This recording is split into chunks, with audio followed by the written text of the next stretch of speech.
So tell the people where we are right now. We're in the red zone. What's the red zone? Shit, bro, get physical with it. I ain't gonna lie. Yeah, it's wild over here. Wild over Is here. it dangerous area? Yeah, very dangerous for sure. This shit every day. You feel me? A house shot up not once, but twice, shaking neighbors on Detroit's west side. While visiting that loved one's grave, they found a body. That person called police, and officers from the 8th Precinct came out to investigate.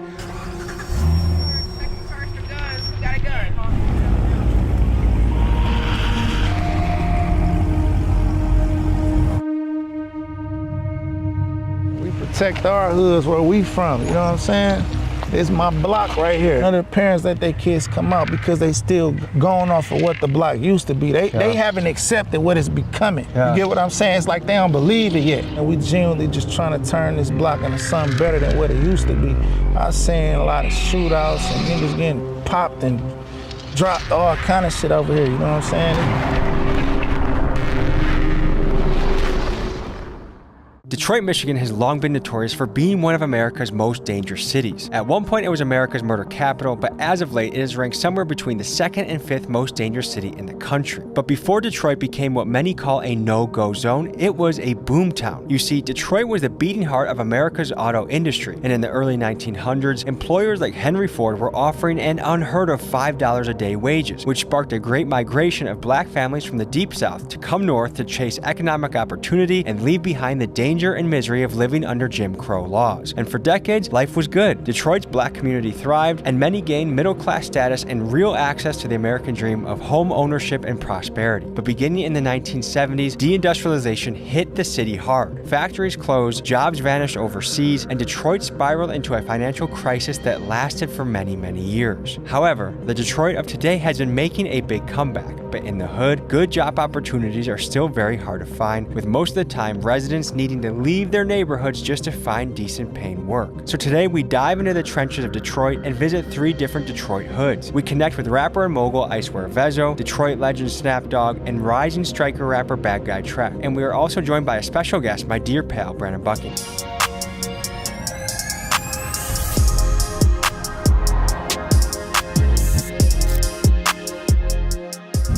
All right. We're in Detroit, one of the most nitty-gritty cities in America and in the Midwest. And we're starting this episode off with Snap Dogg. And I like dogs, and big dogs gotta eat, so I feel like the chemistry is perfect.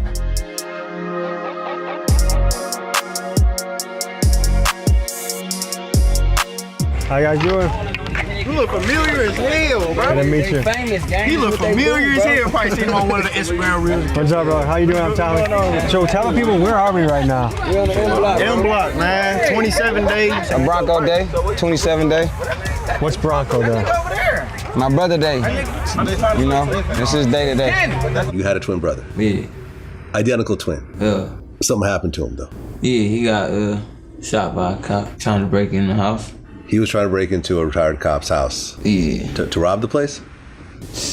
I guess, I don't know. Today is a very special day because he's 32 years old. 32 done. Oh, that nigga. Yeah, nigga. Let me tell y'all this. Let's celebrate Bronco in heaven like he would celebrate down here. Happy 32nd birthday, Bronco. Everybody free to get drunk today. Yeah. Happy birthday, Bronco. Okay. Everybody say happy birthday, Bronco. Happy birthday, Bronco. That's one of the realest white boy in America right over there, Brandon Buckingham. You the Brandon Buckingham. He's been doing curls. It's okay though. You look cool, bro. I fuck with the glasses, the mustache, all that, gang. Yeah, nice to meet you guys. Yeah. What's up, bro? Thanks for having You got the mic and everything. Yeah, nigga, we sliding, gliding, we ain't motherfucking high, nigga. Sound out guns off, you scared, stay your bitch ass in the house. Nigga on Jesus sandals, ask my mama and them. These niggas don't make it to the hospital, yeah. That's what I was gonna say. Took the words right out of my mouth, right? Yeah.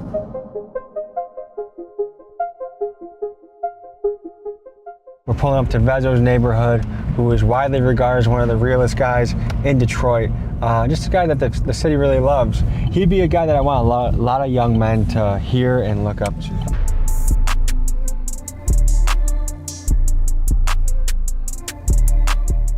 Dig what I'm saying, man. You have impeccable fashion, you know that? On the drip side. For those not familiar, Icewear Vezzo is one of Detroit's biggest rap stars and has done songs with icons like Little Durk, Kodak Black, and DaBaby. He's also a savvy investor that has leveraged his rapper money into a multi-million-dollar portfolio that includes a large amount of both residential and commercial real estate. Together, we go to the spot where he grew up to learn more about his story. I wouldn't even know what to wear if I was you. You have like something I've never even seen before. I appreciate that, dog. So tell me, where'd you take me? Where'd you bring me? This the house I grew up in right here. You know what it is now?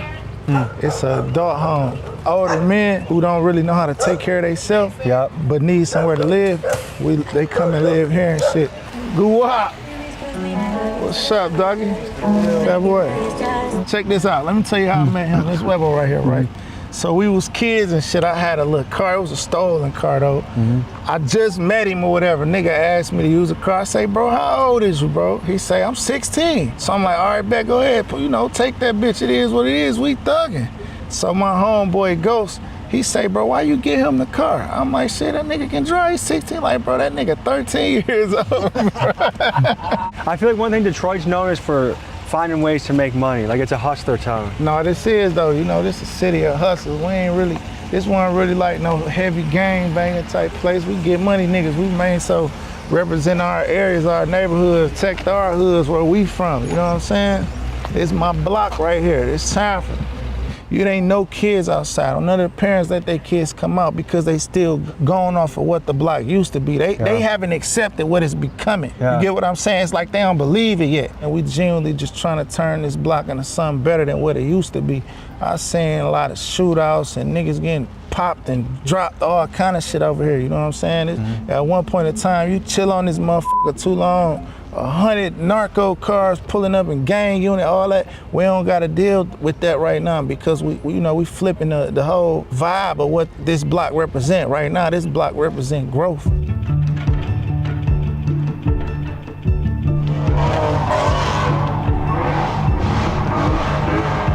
This shit ain't day. You feel me? I'm Tom. This shit my fault. Nice to meet you. I'm bullshit. I'm drunk. It's all good. It's all good. And you are? Bad guy Track. Track is a guy who has his hands in the mix in Detroit. To give you an idea of who he is, here are some shots from some of his music videos. Don't give a fuck about the cops. We took them bitches on the chase. A nigga talking about the track. He pop out at a nigga place. I been chillin' out the way. Make it hella fucking pay. Told another Drake. Don't hesitate to blow it at your face. From Detroit, you feel me? 19 years old. Turned up with this shit. You know how this shit going. You feel me? Outside. Okay, introduce your crew for me. Introduce your crew. Where Twan at? This my nigga Twan. You feel me? My blood cousin. This my nigga Dre right here. You feel me? My nigga Keo, all the guys, you feel me, this bro, you feel me, my sister in here too. Nah, say what up. Say what up. This my sister Tay right there, you feel me, we outside, you feel me, we turned up, we out here. Know what's going on? Bad guys, free Scat, free TJ, free Rail, free Vaughn. A good amount of the crews having legal troubles? Yeah. You know, free the guys, you feel me? Little minor bullshit, but we gonna shake back every time. Low-key, I had my older brother Tato that passed away. He used to say it all the time. They had a little, you know, when they was younger, they had they little shit going on and shit. I just carried it on when my brother passed away. You know, that shit really mean a lot to me. We stand tall on it, you feel me? You know how this shit going. All right, what's up, Brandon? You feel me? What's the word? I see some of your videos too. Hey, thanks for having us out here. Hell yeah, you know we about to tee up. We got the big dogs out here. Big dogs gonna eat. You know, for sure.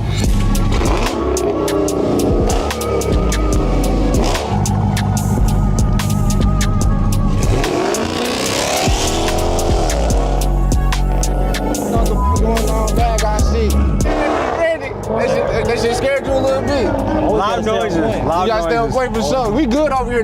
We good over here, man. You feel me? We straight. You see how we chilling out here? I'll be honest, I've never been anywhere where they've said we're not good over here.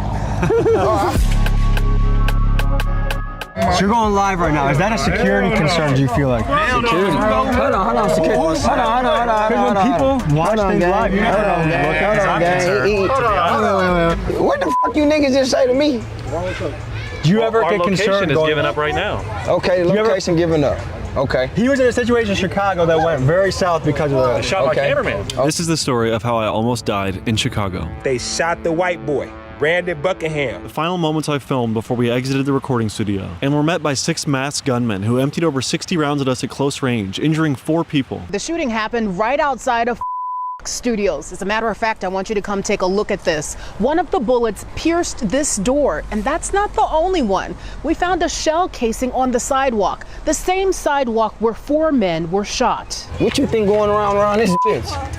Detroit shootings, murders, danger. Nah, nigga, my block, nigga. This block, 27 block. Well, I'm trusting you have it secured, but this bitch always secured, boy. Do you guys have any snipers? Because I'd like to know if there's a sniper. None of that. Ain't nobody coming through here. We don't got beef. We humble niggas. You don't want to beef with us. We got love out here in the streets, bro. Bitch. I will say this, I've been in 3 different shootouts, and every time people said a very similar sentiment about yeah. And guess what? Them niggas got ops, and they tell you they had ops. They know they can't be on their block.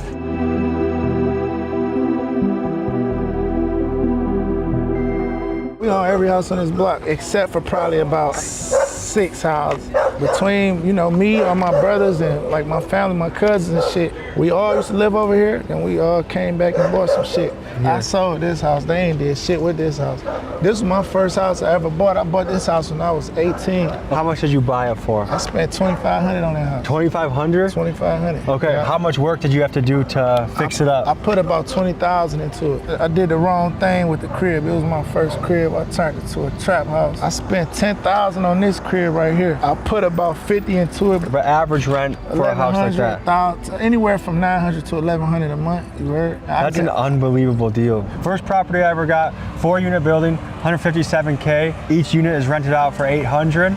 Brings in $3,200 a month. That was a good deal. Solid deal? Yeah, because that's long-term money. That's long-term finance. That's a building that you don't sell. You keep that. You know what I'm saying? It's appreciated well, too. Exactly, bro. That shit gonna, you know what I mean? The building gonna eventually pay for itself. Then everything after that is just profit. Have you ever had to deal with, because now you have money, either people think they're gonna get a better deal from your, hey, hook it up, it's family. Without a doubt. It's always like that. They see the $1 million paychecks, but they don't see the 50, 60K overhead. They gotta go into this shit. This shit ain't easy, bro. This shit take a lot of money, bro. Like, that's for everything, though. You know, you gotta still pay for the bitch. You gotta pay for the marketing. You might gotta pay a PR company. Taxes on that? Videos, everything. You gotta pay taxes without a doubt. Ain't no way around paying taxes. Well, a lot of rap niggas done went broke because they don't believe in paying them taxes. When you see how much work you put in, what you survived to get to where you are, I survived a lot, bro. And you see 30-35% of your shit getting taken by Uncle Sam, how does that make you feel? I feel like shit, bro. I don't like it, because in reality, what the fuck is we paying taxes for? If only the people could unite under one banner. We'll never unite, though. We'll never unite. We ain't ready for that because it's too much division.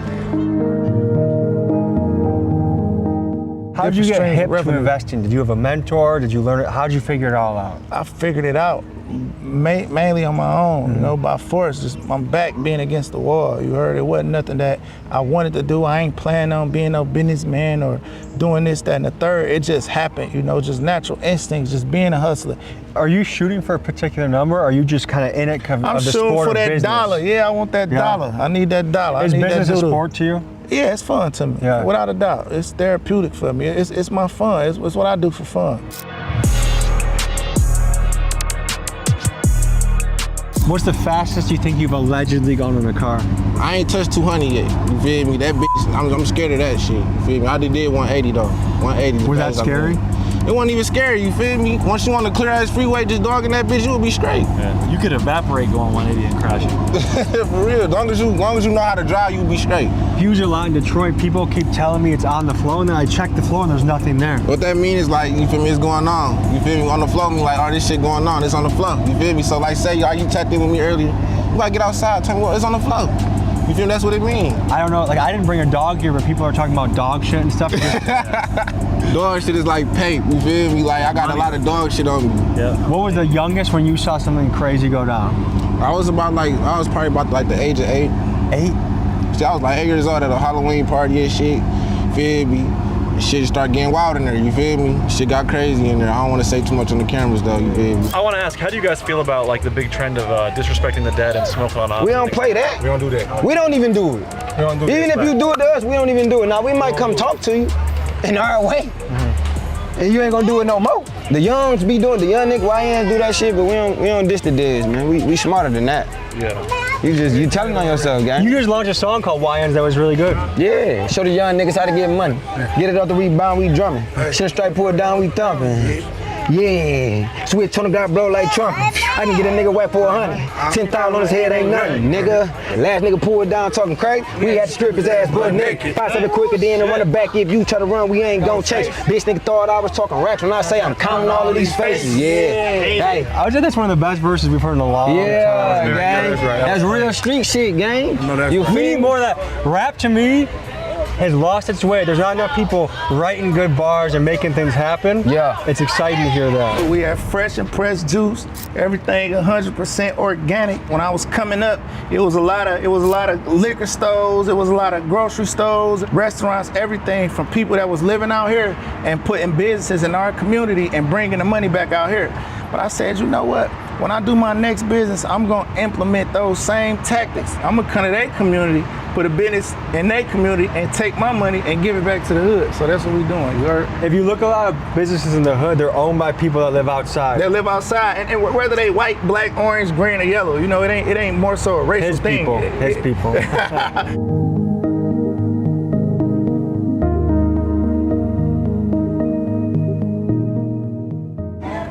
So here at Fresh and Pressed Juice, we sell 100% organic cold pressed juices, premium smoothies, lattes, acai bowls, and smoothie bowls. So we believe that food should be a delicious treat that leaves you feeling good and that is healthy for you. What is a big thing, like something that you ran into, like a big mistake you made that you learned from? My first mistake I ever made was not reading agreement. I also made a mistake in thinking everything was about the money. You know, I put the money before my passion, and then I realized later on, as long as you're passionate at something and you're good at what you do, the money gonna come regardless. Ain't no blueprint to this shit. It's either gonna work or it ain't gonna work. You grind and you keep trying. If the shit don't work, you pick yourself up and you figure something else out. One thing I'm gonna guess you have in your circle is a lot of trust, because I think the only way you can build a real estate empire, a business empire, is to have a lot of trust in your circle. At the end of the day, you can't build nothing without a team. You gotta have a team. This ain't my idea, this ain't my plan, this is all my wife. I didn't help her do nothing. All I did was pay for everything. I didn't ask her to see no business plan. I ain't need to see one because I trust her, and trust is an action, and it worked. The first deal that the record label sent to you that was bad, how bad was it? It wasn't necessarily a bad record deal. It was just a deal that I didn't do much research on. You know, so you just needed to do your due diligence. Yeah, I didn't do no due diligence. I didn't understand what ancillary participation meant, a lot of that shit. And I think I took a loss in it to an extent, you know what I mean?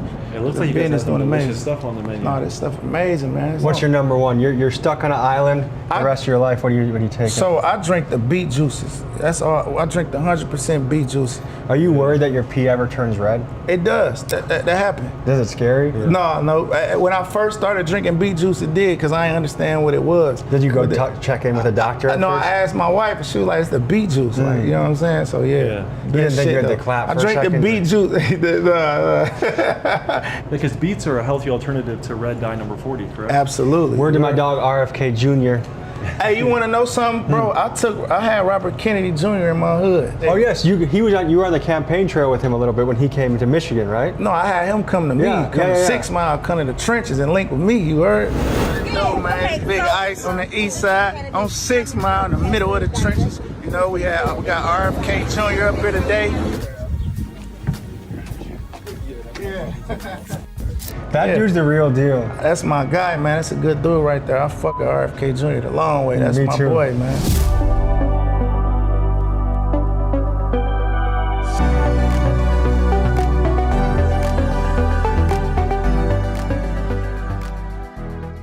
All right, so we're about to try the Power Up shake right here. Yeah. Yep. Cheers, Tom. Power up. Oh, I forgot, y'all do cocaine, right? Cause it's cocaine in it. It's like, no, I'm fucking with you. I prefer fentanyl, but this is pretty good. 100% healthy. Cheers, man. bro. Cheers, brother. Well, I can say right now without a shadow of a doubt, this is delicious. Keep it 100, gang. Don't cap to the people, man. I would have no problem telling you, like this is a little bit different. I don't really like it. This is delicious. This called a doodle right here. You know what I'm saying? We call this a doodle. This a dookie. This a little dookie butt. You know what a dookie butt is? A dookie butt is 100 racks. Correct. Yeah, a dookie butt. This is dookie butt right here. You know what I'm saying? Sometimes I ride with this type of shit on me just because I might fuck around, see something I like a house or something like that, and just buy the bitch. You heard? What you want for the bitch? Let me get the bitch right now. I want the bitch right now. You heard? Let's get it, man. Y'all ready?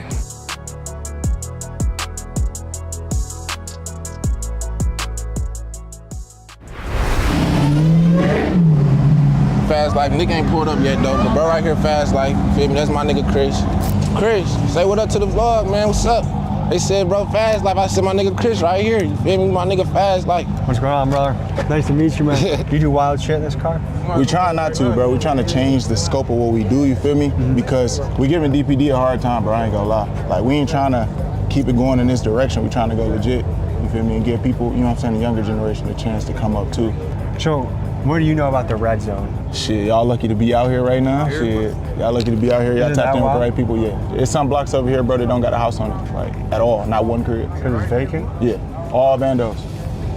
I had to come from downtown just to get here, bro. Like, it took me a little minute to get down here, but I'm like, shit, the red zone, you gotta be on your toes around here. So this is like the warning before you get even a little further. No, you in the red zone, bro. Like it's all the green zone, you know what I'm saying? It's all the zones, but you in the bad one, you know what I'm saying? You could die over a pair of glasses out here, bro. Did you guys know a situation where that's happened? Yes, bro. Yes. You could just come out the gas station. A nigga seen you going there with some bus, wait for you to come out and run past you and snatch him. Hey, you can put on any beat, and I'ma do this with CP style. 20 slides on me in your city, this a green town. I can't even tell you how much that I lost at Greek Town. My shooter missed a shot, I got his cleanup, that's a rebound. My mama and my lawyer, the only two I got on speed dial. My attorney trying to get the case dismissed before the pre-trial. My ex said I treated her like shit, but I don't see how. Here, this is where the groceries, Miss Billis, we about to eat out. Hey, talk Come on, 30 feet, You said your ex didn't think you treated her well? My ex said I treated her like shit, but I don't see how. Did you treat her good? Hey, what I'm saying is, I treat everybody good. So why was you saying that? At the end of the day, it's hard to please a woman. What's an ideal first date in your head? Ideal first date? Yeah. Just fucking on the first night. Shit, bitch. Come Can't go wrong with a restaurant. You fuck on the first date?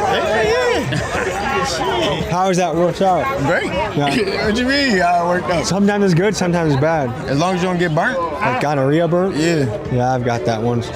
Nigga, you too, nigga. I went on a raw dog spree when I was a young man. And it didn't work out. I got a kid though. Do you got a kid? Yeah, so I'm done with all that. Oh yeah. How many you want? One. How many you got? I want. Yeah. What do you think makes Detroit unique? Shit, this our culture, bro. This how we move, bro. It got motherfuckers interested, you know what I'm saying? Like shit, Bush, you feel me? Culture, it got motherfuckers just wanna move like us, talk like us, just like how the Atlanta Reference had they shit, you know what I'm saying? Can you give the without hitting the camera? Can you show them a little combo? I'll show them a combo. I can film you while you do it. You want me to show it on you? Come here. Oh yeah, we're here. Huh? Okay. You gonna let me hit you? No. Why? If you hit me, I'm taking you to the ground. You know what I've done for 20 years? You say what? So listen. This isn't a good idea.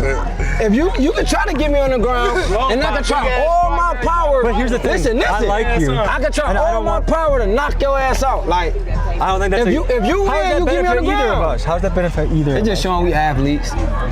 You look like you can take a punch though. You look like you get some. Yeah, I ain't fucking with you. But no, I'm straight, bro. I'm straight up. Them niggas with them ears, bro. Hey, them niggas be on the. Hey, they do their thing, gang. I give you. I respect them. Look at his ear, nigga. He look like he'll just take a. Bro, I know them califier ears. I'm a stupid Polish person. Hold on, what the fuck? Rose by a big ass strawberry trying to bite him, snap. Look at Rose by a big ass. Hey, bro, you out there giving my candy out? Damn, hold on. Bro, what type of shit you on? This shit fire as hell. Okay. What do you think about that? It tastes like, it don't taste like the artificial shit. It tastes real like. Not artificial at all. Yeah, it don't taste no artificial shit. Natural dyes. This one not sour. This one good. Yep.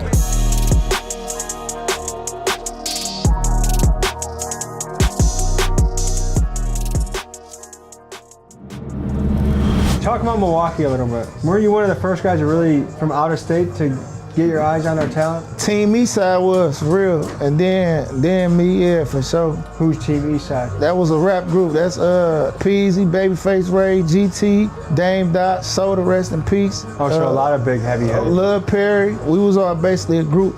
I wasn't like no official member, I was a solo artist, you know what I'm saying? But we all one. The block I just had y'all on, Babyface Ray from over that hood too. That's his hood too. You guys grew up together and hang out? I was moving a little differently than bro was, you know what I'm saying? But it's something like that, you heard? I gotta ask you something. Rappers love to wear sunglasses inside. Can you break that down for me? You know, motherfucker just can't see your eyes, you know what I'm saying? Like, you heard? Like a poker player. Yeah, like a poker player. It's like you don't really know what bag I'm in right now, do you?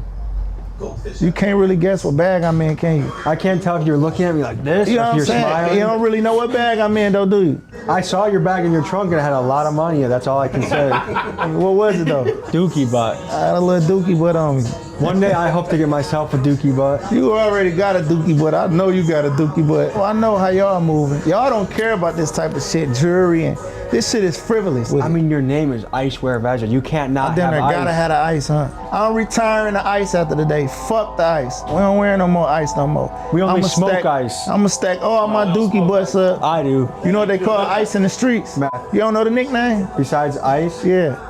You probably heard it, fo, and never even put two and two together. It's Vezo. Why the fuck they name meth after me, bro? Why they do that, bro? Maybe you're a high energy man. No, they ain't got nothing to do with me. I want to smoke some Vezo while hanging out with Vezo. That would be a flex. That'd be fire, bro. We should do that. Damn, that'd be turnt. I'll write a 8 bars, 16 bars. Yeah, we do the 8 ball and then we write some 8-bar verses. Damn, that's gonna be lit, bro. All right, we're pulling up to a supposedly notorious gas station in what they call the Red Zone in Detroit. We outside, you see how this shit going?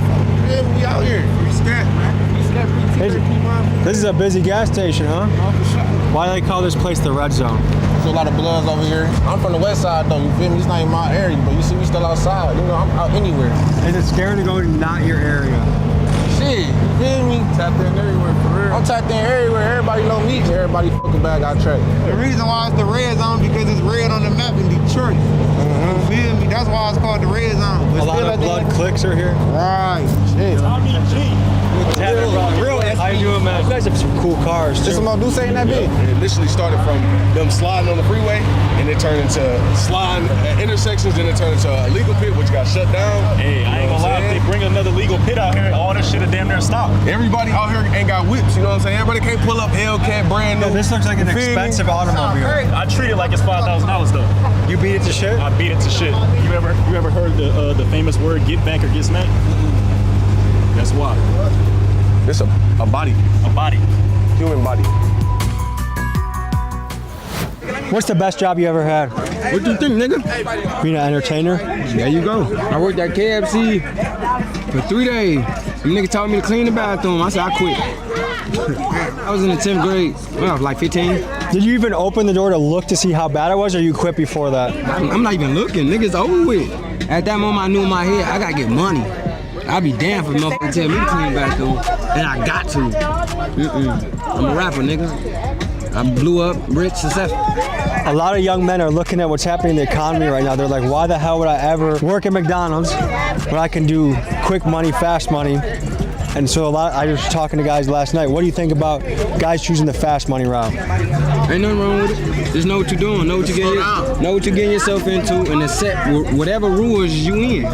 Or if you in the streets and you whoop, you know what that come with. If you fucking all these bitches, having all these baby mamas, you know what that come with. Child support. You know, you gotta just know what you're getting yourself into. Ain't nothing wrong with a 9 to 5. If you a 9 to 5 nigga, some niggas want more in life. If you want more in life, there's too many ways to get money. So go get this money while you can.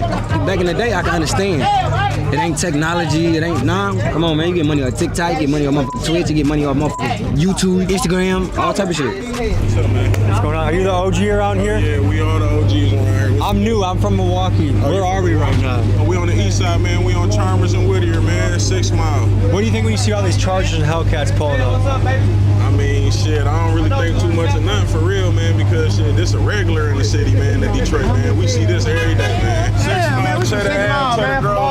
From here, you come from down this bitch, from all the way from Chalmers all this fucking 7, we go to 7 Mile. Hey man, get this bitch. You hear me? It's the block. You got Cheddar Ave boys be over through this bitch. You got Cheddar Grove boys. You got the Macefield. Is that where Cheddar Bob got his name? That's real original. We talking about boys, man. We talking about real boys, man. This gas station is popping, huh? This bitch always swam. This bitch do the Watusi. I'm the most country nigga you gonna hear out here. Wait, did you say Watusi? Yeah, Watusi. Can you break down that lingo for me? It's like an old school dance. Okay, like a square dance. You know what I'm saying? This bitch get the. I get the pigs on there because they finna come fuck shit up. They love to fuck something up. Did you see a cop car? It's right there. They got the damn corner. White cars. They gonna have the black cars pull up. Yeah, that's how they do it. Search for guns. Who got a gun? Hey, bro. The area of West Side Drive.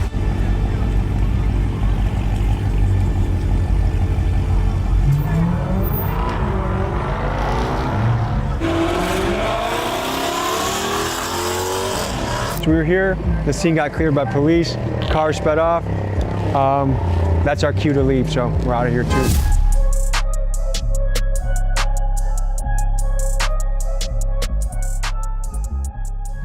Let's kick it. What were you talking about a little bit? You did some crazy shit. I did a lot of crazy shit, bro. Shit that I don't even understand how a lot of people forgave me for. You know what I'm saying? We thought robbing was cool. Like, let me tell you what we invented. We invented front door, back door. You know what that is? Backdooring somebody? The front door, back door. Nah. See, I didn't even have to use a gun half the time. We have a nigga pull up on the block with like 5 bows. You heard? You pull up, go to the car. All right, bet, gang. I'm about to go in here and I'm about to sell them real quick. What you want for them? They give you their price. All right, bet, cool. Give me like 20 minutes. I'm about to go in here and sell them for you. You grab the bows, you go in the front door. Then you walk out the back door. You jump the fence through the alley and you have a car waiting for you on the other side of the street. You get in that car and you leave the guys waiting in front of the house for as long as they gonna wait. You just finessed him. Yeah, that's the front door, back door. We invented. Hey, Webo, tell them, explain the front door, back door. Pull up on me at this store in the front. Take your money. Take everything, whatever you need. I'm out the back door and I'll catch you later. Ain't no robbery, ain't no robbery, nothing. That's a real unarmed robbery. No robbery. Can't get in trouble for it. What I do? But this was the wrong. I just telling him. He used to do some shit. Well, I used to get mad like, dog, why you doing him like that? I was wild, bro. Like in real life, bro. I was wild. So you even felt bad for the guy he robbed? I felt bad for us. Did you feel bad for the guy you robbed? No, we thought it was cool, bro. We thought it was sweet. We thought it was fun. We looked up the guys like Tony Moe and Pay and Cello. We used to do the fake dice game robbery too. So say me and you gambling right now, boom, you got dog shit on. You got about a 30 or 40 or I have Gooch or Webb come rob me and you. Randomly come rob the guy got us. We both got robbed, but we bust the money down. You heard? That's the you know, it's the ooh-wah. So you let a guy point a gun at you just to go? No, he ain't point the gun at me. A nigga point the gun at. Well, yeah, probably. Have we ever pointed the gun at each other? I don't think we have. Yeah. I told him we ain't on none of that no more. Like we good guys, bro. We ain't got no ops. We ain't got none of that, bro. We get money, bro. Every business that we got is legal, bro. We ain't in the streets. We ain't none of that. We decided you can either be a goon or you can be a boss. And respectfully, all my homies decided to just be bosses. So let's talk about this because there's a lot of guys right now.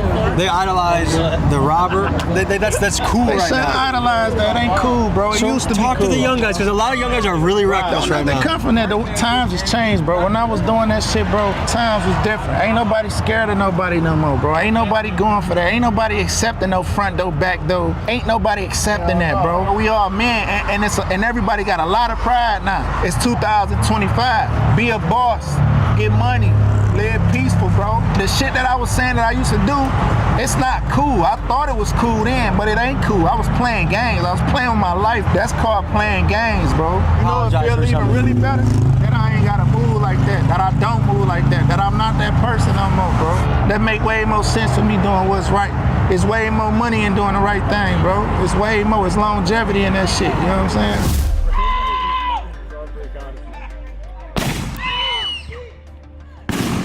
Ladies and gentlemen, this has been the evening in Detroit. Thank you for joining. Check out Snapdog. Got him linked in the comments. Blow him up. He has a new song out called YNs. You gotta do the slider dance. That's to the YNs, bro. Like y'all got a pistol. Okay. Whip it out. Yeah. Y'all got a cop. No. Like this, No. Oh, finger. Finger. Ain't that bitch. Come on. You gotta wait, get out. I got a shotgun. What do you got? Nah, nigga, you need a handgun. Jesus Come on, Christ. man. Hey, there you go. Then you gotta walk with that bitch like that. Hey, there you go. Hey, get down on the ground. Just You gotta say the new move to that motherfucker. It's about duels. That's like get off my property right there. Damn. Get off my lawn, bitch. Hey, this has been a long time coming. We're happy we made this happen. We've been talking about this for a minute, man. Appreciate you, brother. Yeah. Thank you. I can't take no loss. I don't even know what it costs. I hit the ground, then it go off. Yeah, hit the ground, then it go off. Yeah, I can't take no loss. What the? Well, we've heard our first explosion here at Slap City. We just gon' drop the shit and we gon' fuck the song up. Racist and murderers back there, probably. Run up. They wanna fuck with me because I got my money up. These niggas act like the gang, but I swear they ain't. We leave the bustle of Los Angeles and take a 4-hour drive through desert and desolate land to arrive at a spot known as Slab City. It's freedom. It's like a little city in itself. The city with no laws. This plot of land was once a military training facility known as Camp Dunlap. However, when that closed down in the 1950s, it became a city comprised of artists, nomads, squatters, outcasts, and retirees. It's a place where anything goes. In one moment, you may find yourself walking past clear signs of arson, and the next, you may find yourself sitting down with a peaceful old man talking about the meaning of life. People come here to escape the rules of society and to live a life of freedom. Today, we explore Slab City.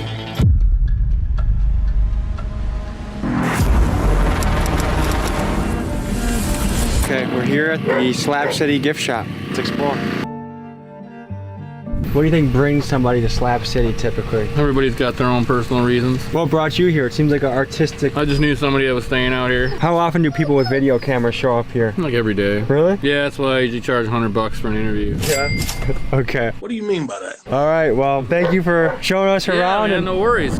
How'd you get the nickname Daddy? Because you take care of people? Yes, pretty much. I always have a bed and always got food for people. And it is the best and worst place I've ever been. What's the best aspect? I have more friends here than anywhere else. Guess what I did 5.5 years ago? I got on my bicycle and I rode here from New York City. No way. What's the worst thing about Slab City? There's an evil rumor mill that will say things about you that are not true. I've been accused of murder here. Where are you guys from? You look pretty buff. Milwaukee. Wow, Milwaukee. Wisconsin. I actually love Milwaukee. I helped open the Spin Ping Pong Club there. I used to work with Susan Sarandon. What's your life philosophy? Everybody dies, not everybody lives. Do you feel like you're living? Yeah, I think in 100 years, all those tombstones are going to say, he died, she died, they died. And am I going to say this motherfucker right here lives? That's a good quote, dude. My last paid job was a college professor. Really? What do you do for work now? I was too busy working. I have too much work to do to get a job. No, this is what I do. No, I'm always working. Is there an alternate currency here, or how do people? Do you need money to survive here? Myself, actually, I tried to invent a currency here, but generally we barter or cut out the middleman. So I always say, money is not wealth. Money is a measure of wealth. There was a girl here. She had a straight razor. I said, "I'll give you $5 for that straight razor." She's like, you, I don't want your money. I said, "I'll give you some." She said, "Yeah, sure, I'll take it." I gave her the for the straight razor. She sticks her hand up on the road here and goes, "You want some?" To a lady riding by on a bike, and she's like, "I got cancer, thank you so much." I mean, we do live on a little bit of money, but less than $50 a month. Before I was a professor, I was an engineer. I'm actually a pretty well-known AI researcher. Got lots of talks online and all kind of stuff from my old life.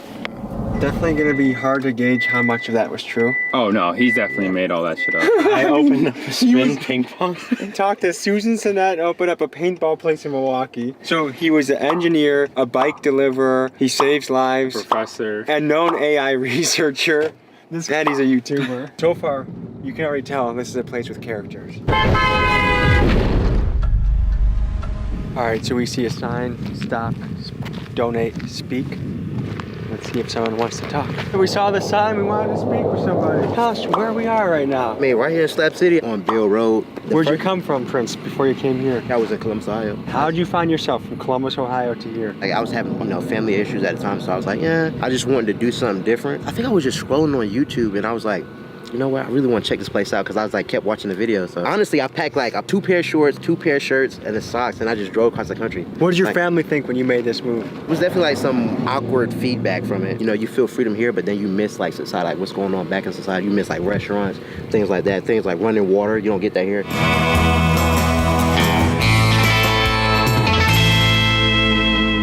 So I imagine psychedelics are an integral part of community here, as you can tell by some of the psilocybin art. I'm interested to see what we will find in terms of spirituality, psychedelics, and things that people put in their body. Let's explore. So if we're looking at this map, folks, we see the range, the skate park, Oasis, the hostel. Does anything in particular stand out? Definitely the skate park. I'd say the cross made out of bullet holes. Yeah, I feel like that's the most dangerous part of the area. No? Nothing but racists and murderers back there, promise. Can you tell us more about that? No, they're all a bunch of good people, just can't live in society. How long have you been in Slab City? Off and on since like 2016, so it's 7 years. And what brought you here? I got pulled off a freight train in Yuma. I used to ride trains. Oh yeah? I don't anymore. I kind of live here for the most part. My boyfriend at the time had been here before and we came over. I got meningitis. Okay. That's a pretty serious Yeah, thing. pretty. I know, just after being homeless for years, I'd rather be home free out here than homeless on the streets. Where have you lived homeless before? All over the country. Oh yeah? Like from New York to LA. This is home to me. This is the Everywhere best I've place been. to live? What do you love about Slab City and what's not so good about Slab City? There's the lack of judgment. Everybody comes here from different walks of life. Can you tell me about your story as far as how you ended up homeless and how you ended up here? Grew up in a Southern Baptist strict home in Texas. Lost my mom when I was young, raised by a single dad. Had grandparents, you know, they tried. You know, it was rough. I was in the 80s and 90s. Got pregnant at 19, got married. Had a few kids that didn't work out so well. I was in an abusive marriage. My kids are all 3 in college now. You know, I did the right decision by, you know, letting them stay with their dad. I was present for like, another 8 years after that. Had a mental breakdown, set my ex-boyfriend's car on fire. Police ever come here? They do patrol. They have to patrol. Really? And they don't want to stop. They want to patrol through and leave. If they get called out here, they have to come. And that kind of pisses them off. Are you still in contact with your children? Mm-hmm. Do they say, Mom, we're worried about you, or Mom, we're happy for you? Or... No, they just want me to be happy. Does everyone get along pretty well around here? Oh, no. Some people act like they're still in high school. I mean, you just stay away from each other. I mean, you have everything here you have in any other small town or big city.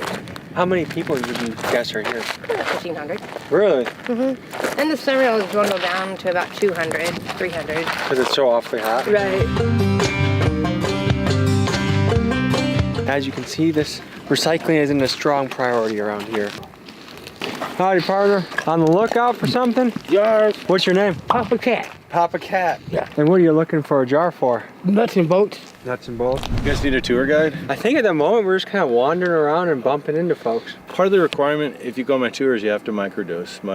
Yeah. You know, because this is a strange place, so it helps you kind of ease into it. I do it too. We can go, and I've got some mushrooms in my knapsack, and we can all microdose if you want to do that. What to use a microdose? Are we talking Not 1 gram? much. Do you need a tour guide? At the moment, I think we're gonna just pursue this on foot, but... Where are you guys from? We're from Milwaukee, Wisconsin. Hey! You're from Milwaukee too? Yep, 33rd North Avenue. No way. What was it like growing up in Milwaukee? I was in the ghetto. Yeah. At age 6, I had 22 in a straight razor. Yeah. If you was white, you can come to my neighborhood or you get shot. How long did you live there for? I grew up in Milwaukee. And when did you leave Milwaukee? 37, I joined the military. How to operate tanks, how to build, how to rebuild engines, how to weld, and how to shoot. Yeah. How the heck did you start out in Milwaukee, Wisconsin and find yourself here? How old are you now? 63. It's free and you broke. Yeah? What do you love about Slab City? I knew it used to be Camp Dunlop, a military base. What's the worst part about Slab City? Get this, cowards who like to burn people houses. Yeah, we've seen an alarming number of burned down structures and cars here. Are you still in contact with anyone back in Milwaukee? Any friends and family? Yeah, we have video conferences. I guess, would you say you had a normal childhood? Yeah, I was a nerd. So is this trash or treasure to you, Papa Cat? Treasure. Some things I can pick up and make things out of. How would you describe yourself in 3 words? Nerd, introvert, self-reliant. How would you describe Slab City as a whole in 3 words? Ghetto, dumping, crazy. What's the crazy side of Slab City? I hear people shouting in the background. What do you think they're shouting about? They're talking to a puka. A puka? That's an imaginary friend. That plastic glass. Oh, this is glass. Is this of any use to you? There's usually coffee creamer in this thing. What advice do you have to the youth and to the people watching this? Get education and don't let nothing bother you. And don't follow those sports figures. Why is that? You can't train a monkey to bounce a basketball. But you can't train a monkey to build a bridge. What? 99.5. I mean, nuts. And where do you rank on that scale for here? Are you a 1 out of 10, not very nuts, a 10 out of 10, very nuts? I'm a nerd. It means nerds out here. I heard some coughing in the background. I don't know if someone's doing drugs right now. That's a puka. Are you religious men? Hell no, I'm beating that shit. Guys, you ever meet a guy like Papa Cat? Ask him some questions. You'll learn something. Like talking to people in this kind of population is it's very hard to sort the truth from delusion. What the? Well, we've heard our first explosion here at Slab City. Is someone blowing up a car? I'm Tommy and I'm here with. Mine's Cash. Is that a solar panel you got there? That's his solar panel, not mine. What are you trying to do with that? He runs his laptop and stuff on it. How do you guys figure out how to do all that? I don't know. What brought you here? Friends was here, they talked about it. Where'd you come from? I come from the East Coast. If you were to describe yourself in 3 words, what would you say? Nice, polite, but I like to seclude a lot. Would you say you're an introvert at heart? Probably.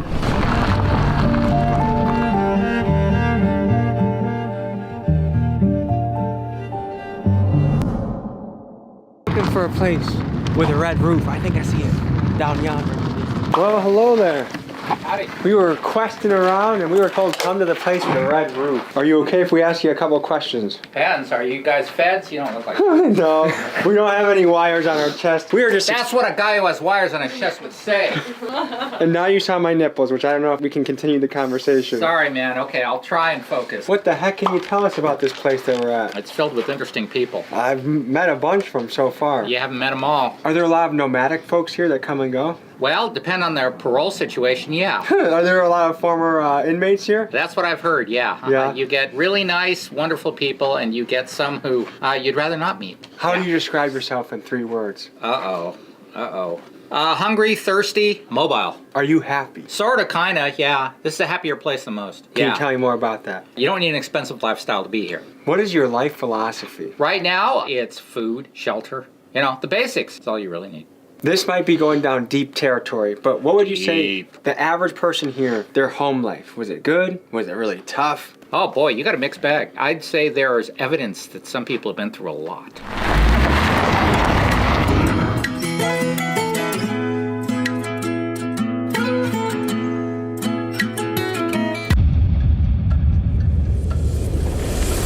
More and more in life, enjoying the really simple things, like feasting your eyes on this. I've never met God, I don't know him, but this certainly makes me wonder about him. The question is any liquor drank here? I don't know. When you were a wayward traveler, the inn, the pub, was the place that you gather at night, have community, have a drink, maybe fill your stomach with some nice local food. So let's explore this place and see what it has. I noticed a lot of crosses and Christian imagery here as we drove in. What percentage of people would you say here are Christian? Well, it doesn't really matter because I believe that all of their beliefs intersect with Christianity. I think Christianity is about feminism and agreeing. Really? That's a take that I've never heard before. But I'm just a gay cat girl for Jesus, you know? Well, someone's gotta be, right? What makes you say that Christianity is about feminism? If you have 2 opposing interests that don't necessarily go the same direction, like let's say this is how man moves and this is how God moves, right? Victory by the cross is just finding the intersection of those 2 things. So I think that it's an obligation of Christians to find ways that all of the other faiths would go to their heaven too, you know? In Eastern faiths, like it's possible to have multiple paradises, you know, like if you have a certain person who reaches enlightenment and they're like can create a paradise that's perfect for them, they can take people to that one, you know, like, but I have a friend who knows the Buddha, and I have a friend who knows Jesus, and I have a friend who knows the devil. Are you happy? Yeah. Yeah? Clap along if you feel that happiness is the truth. Were you ever really not happy on the opposite end? Yeah, I grew up feeling like I grew up in hell. Where'd you grow up? Albuquerque. And what made you think it was hell? Oh, suffering. You know, like my parents were alcoholics, so they were absent, and I've been transgender since I was 1, but I couldn't start until long after I'd already left my family. And was there an epiphany moment that you remember? Like I started finding out that I was transgender by doing mushrooms. How old were you when you did mushrooms? I was in college. I was like, I don't know, maybe 21, 23, somewhere like that. But you knew when you were 3, 4, 5 as well. Right, like I knew, but the problem was that people told me that it was wrong. Like at 1 year old, my own family called me a pervert. And there are no perverted 1-year-olds. How did you even manage to move in a way that made you perverted when you were 1? What I knew was that like my body was the same as other girls, but then like they would be like, what's that, you know? But I've had dreams since I was a child that I was a girl.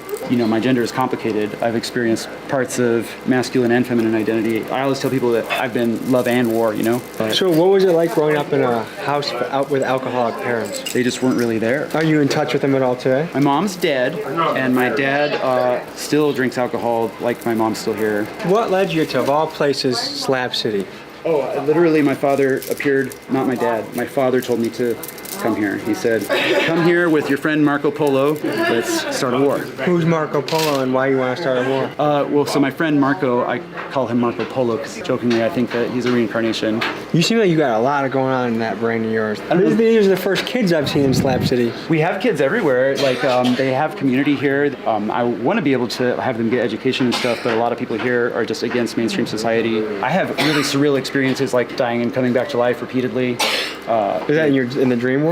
No, like in my real world? waking life. Like if something would kill me, I just stay alive. Have you ever been killed before? Like literally? Like yeah. I mean like I've gone to hell. The devil told me to eat some black cherry Mike's Hard Lemonade and I felt myself come back to life. Of all things the devil could have recommended, I feel like you could have made a better choice. We're going to continue our tour of the area and I appreciate you talking with us. Have a great day. Take it with a grain of salt. Yeah. So this is California Ponderosa. It's a family-run place. The lady that owns it, she has teenage kids. The school bus picks them up right here. Slab City in 3 words. It's a unique place. I guess, yeah. 2 is good enough sometimes. Yeah. And what led you to this place? You could be anywhere in the world right now, and we're here together in Slab City. I'm having a midlife crisis. Well, better than a quarter life or a third life, right? What led to this midlife crisis? So COVID happened, right? Yeah, that. Changed the whole damn world. Yes. And then right about a year into it, my last child grew up and moved out of the house. I got rid of my house and all my things and I bought a motorhome and now I stay here in the winter. So. And how has that changed your life? I feel a whole lot better. Yeah? Yeah. Was it terrifying to make this leap? Yes. Can I first say that it smells gall-darn delicious back here? Delicious. So what is it like being a kid in Slab City? I've only been here for about a month and I like it so far. That's smart. What's it like being a chef in Slab City? It's different. What's your favorite thing from the kitchen? My favorite thing probably the schnitzel or the chili. You live a vastly different life than the average kid your age. Oh yeah. What are the benefits? What are the pros and cons of how you're living right now? You don't really have to worry about like the city and all the noises coming around. You don't hear cars a lot. How would you rate the community here? I mean, I like it. I think the overall community pretty cool. Yeah. A lot of people come here because they don't have a place to live, or they got booted from their family, disowned. So yeah, they start something new. Like, would you say you're happy? Most of the time, yes. And are you happier here than you were in other parts of your life, or less happy? How would you say? Let's see, this would be the second place I would like. The first place is being back in Germany with family too. Back in Germany? Are you German by? I'm first generation German American. Really? Yep. The worst part is the summer. Summer sucks. Because? The heat. And it gets pretty much crazy during the summer. As a kid navigating this world, I don't know if you can tell, but a fair amount of the inhabitants have a strong habit of different drugs. What do you think about taking drugs, whether you're going to stay clean or whether you're going to... I don't think I'd ever do drugs. My mom was a huge drug addict. What was the drug she liked? All of them, all the bad ones, all the white ones, and like bath salts. Is there any other thoughts you guys have or want to add to the camera? Oh, I'm just visiting. Yeah, she's an Airbnb guest here. You can book an Airbnb here? Yeah, there's 3 of them. If you don't mind me asking, what does an Airbnb in Slab City go for? Well, depending on the place, really. Here, I think it's $33. I think we should eat. I think we should enjoy the community, and we'll see you guys in just a couple minutes. If I gotta go to the bathroom, should I just find the best bush available, or is there Damien, will you show them where the bathroom is, actually? Anywhere you are, you need to know a potential exit strategy if you have to poop urgently. And I'm gonna figure that out here. It's valid. I'm not happy. Are the pigs friendly? I'll see you guys in a second. What would be your Yelp review of this? I liked it, honestly. But I feel like better than a porta potty, some nice wood instead of like a harsh plastic contrast. So if we get food poisoning from these mushroom burgers, this is a safe bet? I think so, yeah. Like, what do you do for fun around here, man? Go to skate park and kick box, play games. How many other kids are your age around here? 4 or 5. You're a chill dude, you know that? Thanks. Do you think he could have a French fry? You think that'll disrupt us? He would eat a French fry in a second. You know what? I'm even gonna give him the most juicy mushroom on my plate. shop. Can you sit? Good boy. What have we learned here at our time in Slab City, folks? It's quite a welcoming community.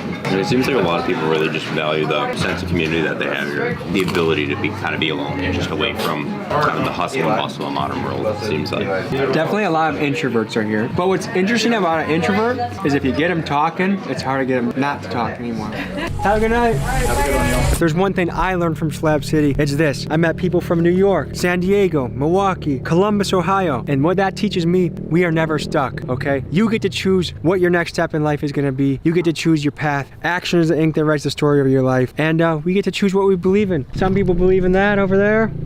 Some people take some substances and see lots of visions. Tell me about your journey coming up. Like, how long did it take for you to get to where you're at? Shit, like 10 years plus, bro.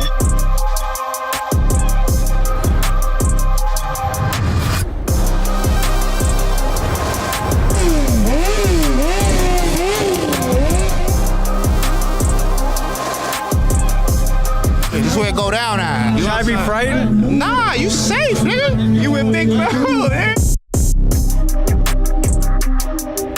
I'm from a hood where everybody stay hoodie down. Fitted down here and duck with the tray pound. Only hear one sound, click, clack, gun round.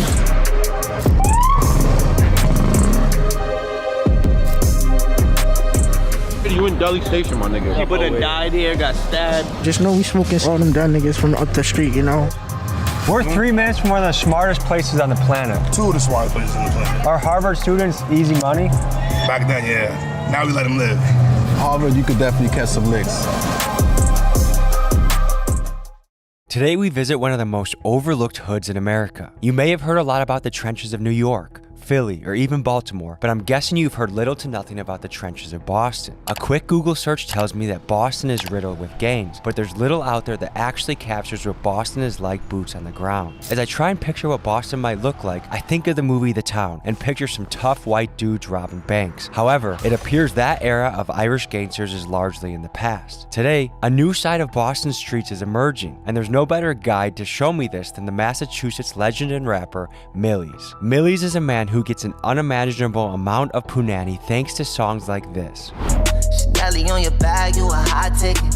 Fireworks, you so 4th of July with. And in the rap game, he's extremely well respected and has gotten co-signed by the likes of Dave East, Jadakiss, and Fabulous. Together, we visit a collection of crews. We tap in with Jamaicans, a twerk gang pulls up on us, and we even meet a crew from a country you've probably never heard of. Folks, it's time to go on a Boston adventure.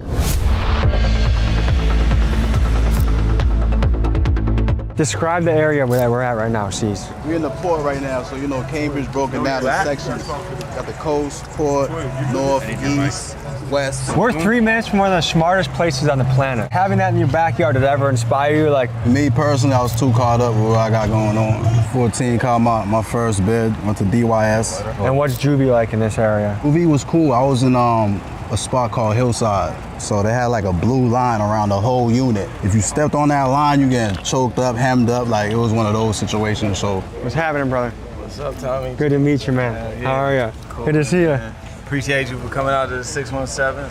I appreciate you having me. Some light on the air. What is this? Oh, GMB. CMB. Yeah, it's Cambridge, man. What they call this spot besides the port? Area 4. Area 4. Area 4. It's divided by Central Square, so there's the coast, the port. I go up between here and the coast. It's all split by Central Square. We'll take you there in a second. I just started rapping. This is a start, but now I'm gonna do this shit often. And the hoes, they just started flocking. Pull up beside him, he just finished parking. I grip the power at him and grip the power at whoever's watching. I've been the over, get slaps on the ass. Now she gets stuffed like a stalker. Did you say stuff a ass like a stalking? Yeah, we stuff That's gangster as fuck, dude. We stuff like stalkers, bro. We gonna fill them up.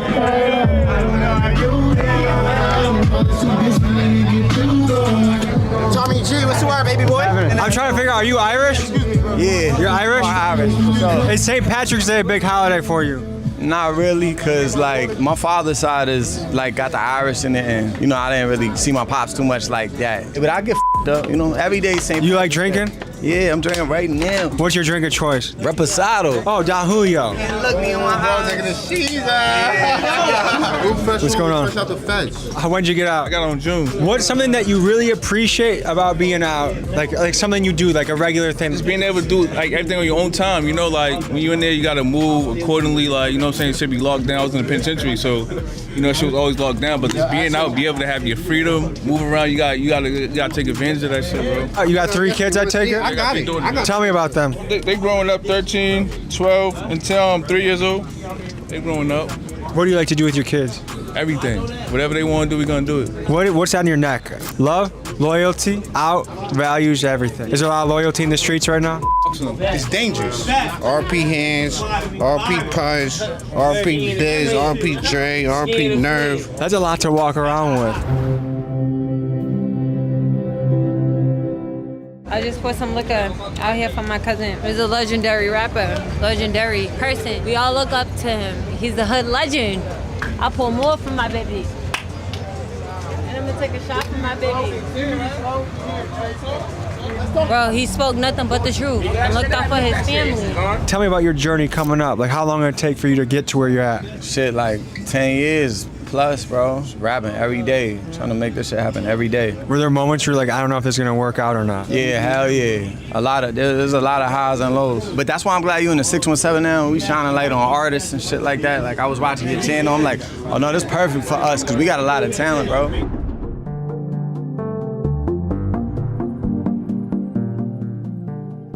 Yeah, some school right here, Fletcher Manor. Did you ever have a birthday party here? Nah, I would do down the center. What was your favorite ever birthday you had? Probably like this year, for real. And what'd you do for it? I just had fun, you know what I mean? I went out to the club, a couple clubs, and had a good I have to ask you about that. I've seen you throwing money at the club. Do you ever worry that one day you're gonna be like, man, I wish I took those thousands of dollars and put them somewhere else? No, hell no, bro. I invest in my career. Even when I'm throwing money in the club, I'm really investing in my career. Want to say hi to the kids, Millies? How you doing?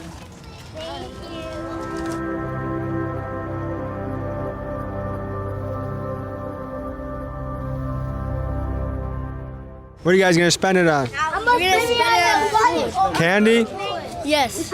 We used to come here to the icy lady. She passed away like a year or two ago. We used to come here, ring her doorbell. Slide the come window to this up. window, she'll slide the window up. What you want? Up to 3 coolers. Three coolers full of ices. We used to all come here. 75 cents. Yeah, she easily made like 5 M's. 5 M's. Easily. And I might be lowballing. I say 7.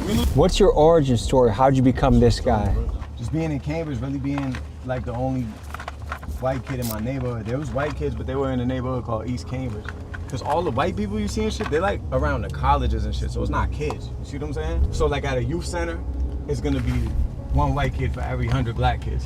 It was kind of surreal to be around Millies. I mean, the guy rolled around in 2 black Suburbans like a mafioso. His crew was deep as hell, and he undeniably had a lot of street cred everywhere we went. I wonder what it took for him to earn that reputation. It almost felt like we were with a movie character. In the car together, I noticed a neck tattoo that said Katrina, so I asked him who that was. Katrina? Who's Katrina? That's my mom. Yeah? Mm-hmm. Tell me about her. She's strong, bro. She's just like a strong lady. She had to deal with a lot. She seen some of my friends, you know, get a life sentence in prison. Like, she seen me get shot at in front of her house. She seen a lot, and she seen me get kicked out of high school the first day. You know, I went to school in Charlestown, for real. We done had homicide detectives at her door, bro, for real. Like, I put her through traumatic shit, and she was just so strong through all of it. Like, and always was my mother is my whole reason for rapping. And I hadn't talked to my mom and got that, like, validation from her, like saying I'm proud of you, because she still be worried about so much other stuff with me. But that's all I wanted. I didn't care about the money, the bitches, none of that. I just wanted my mom to say I'm proud type shit. So. Did you get that moment with her?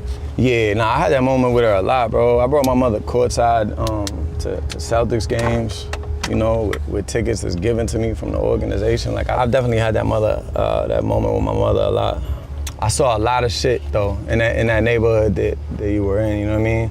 Like early 2000s in Cambridge, right where we were standing. Like, I seen somebody get murdered when I was young, you feel me? What's some information you want to tell the youth? to never let somebody crash you out, man. People are trying to crash out the youth, you know what I mean? People use these kids to go on drills, and don't be a crash out for anybody. If you're gonna crash out for yourself. Crash out for your dream. I love your hat. Yo, go to his hat. Show the camera to his hat. Show the. Check the fuck out. Spinning the block. Spinning the block. It's the hood right here, man. You know, this Z block, you know. But nigga, everybody knows South situated in the block, nigga. Growing up out here, shit, my dogs, niggas knew me since we was jit. Always chilling around with OGs and shit. You know what I'm saying? Getting it up, making money. Everybody know Cambridge niggas get to it, you know what I'm saying? So that's what it is. When I die, they gotta bury me. My weight gotta be at this church Right here. And I'm bringing superstars out. The baddest bitches in the world. Yep. I feel like if I die, come to my funeral, tell some good stories. That's what I want. I don't want a lot of people crying. Me too, bro. That's how I was like when I was young. I saw my friend die like real early, and like that shit crushed me. And then I realized he was the type of person he would have rather me celebrate his life. You know what I mean? That's why that's where my courage come from. That's where my drive come from. It's just like you get an expiration date on this shit. You gotta live the way you want to live. You know what I mean?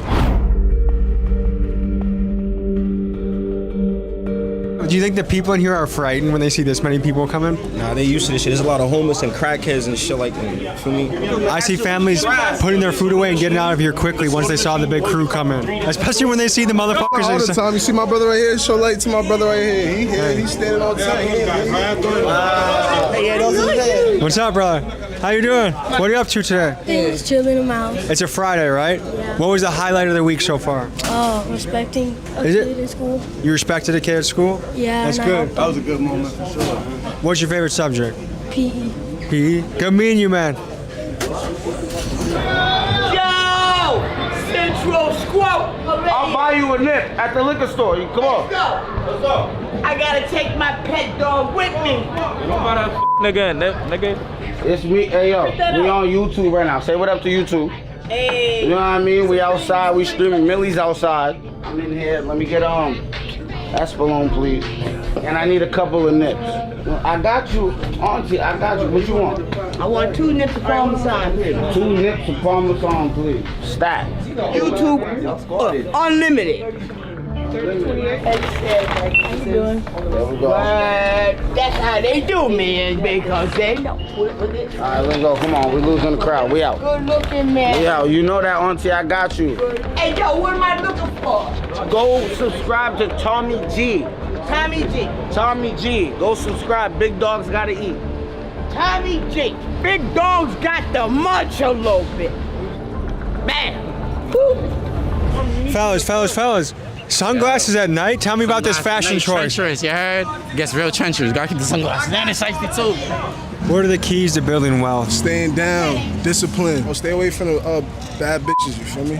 What's the dumbest money move you ever made? Cashed out like 2 bands on some sneakers for a bad bitch, bro. Gangster.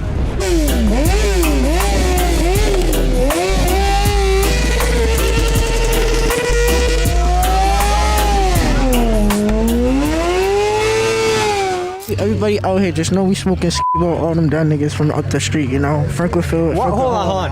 All the young guys, I've noticed this. All of them are so obsessed with this talking about dead ops. I don't get it. Nah, bro, I ain't even. When you get a little older, you're gonna realize that's not the way to go. Free the guys, man. Free the real BB Home, real soon. Free Shizzy. Free Riley and Chisel, man. Niggas already know what it is. I can promise you there's more than those guys across town to life. There's stuff you can build for your future, and the more you think about focusing on smoking dead ops and all that shit is not gonna add up well. But if you build a business right now, acquire real estate right now, read books right now, you guys are gonna be so much farther ahead than everyone else you know. Stay safe, fellas, stay safe. What is that? Rum and boom, we call it special. When you go to Jamaica, make them know someone want the special. Yeah? And tell them where to learn that from. You heard me? From you? Yeah, right, that's all. What do they call you? Barber, my name, and one and only barber in Boston. Say that one more time, please. Barber. From Boston. You want to try this? Okay, so how do you make this thing? All right, we made a special. It's Jamaican rum and a thing called boom. How we doing it? Right there. Right there. Now I'm gonna take a sip. Take a sip. Tell me how it is. Boom, boom. Boom, boom. Boom, boom. How it is? Boom, boom. Boom, boom. Right, go your man. Mr. I do everything. Big up yourself, you know. Big up yourself, you know. Art of love, you hear that? Art of love. From the art, everything. I need you on my album, bro. Great link. Just stop me as great link. This ain't my last time popping out here. What do you mean if you are the things good? This is your total and subtract and the pro. Love that. One love. Total and subtract. One love. Two hands. Right. For context of where our Airbnb is, guys, I'm not kidding you. 3 minutes away, 0.6 miles. We've had a couple people that we were interviewing at the Airbnb that were scared to pull up and let us know that we were in a bad area. How you doing? Tommy G, man. Nice to meet you. Nice to meet you, bro. Our streets and projects. Yeah, we got gangs and shit. We got a lot of Bloods, Crips, shit like that, Lion Kings. But a lot of people take pride in like where they from, as far as like the neighborhoods and the side streets, and also their culture. So like you got a lot of Haitians, you got a lot of Cape Verdeans, you got a lot of. What's Cape Verdean? I don't think I've ever met a Cape Verdean before. It's like off the west coast of Africa. I would consider it West African, but you know. Are you Cape Verdean? Yeah. We got good women, good food, good music, good dances, good culture, you know what I mean? But I would say based off the west coast of Africa, that's what I like to see. Yeah, it's a mixture of different things. We got light-skinned people, dark-skinned people. I heard the women here are light-skinned with blue eyes. Yeah, we got a couple of those too, and we got dark skins. I told you with the nappy hair. We love them all, you know. That's what I'm talking about. We mix them up, you know. So has this area been gentrified? Yeah. You can tell when that flag's up, the area's been gentrified. Well, it's making everything die out. All cultures die out. You feel me? And it's fucked up that they kicking FIFA low. A lot of people's families from different places, like I said, Haiti, Jamaica, Cape Verde. You know what I mean? So when they come here, they don't really got a lot. You know what I mean? A lot of people from this block can speak on that. There's people out here that's from Cape Verde. They straight from Cape Verde. What can you tell me about Cape Verde? Yeah, we came from straight from the slaves and mixed with the from colons, like Portuguese. Basically, like our official language is Portuguese, but we speak Cape Verde like. What's some words you can teach the audience back home? It's been fun rocking with you, dude. You're a well-respected man, and it's fun to see how you're operating. What's on your mind? Any final thoughts you'd like to share? I just wanted the light to be on 617, you know what I mean? That's all. Like how you said I was successful earlier, I don't feel I'm successful until, you know, it's 10 other artists that's booming out this shit. So that's what we're gonna do. We're gonna lift people like BJ Ball up. We're gonna lift people like G Nipsey up. We're gonna lift all the artists up and, you know, put this shit on the map the right way. In the last segment of this video, we meet up with local comedian Harvard Eye, who's famous for reviewing Boston's most dangerous gas stations and fast food restaurants. And over the course of the night, we traveled to a few different locations, each getting progressively more dangerous.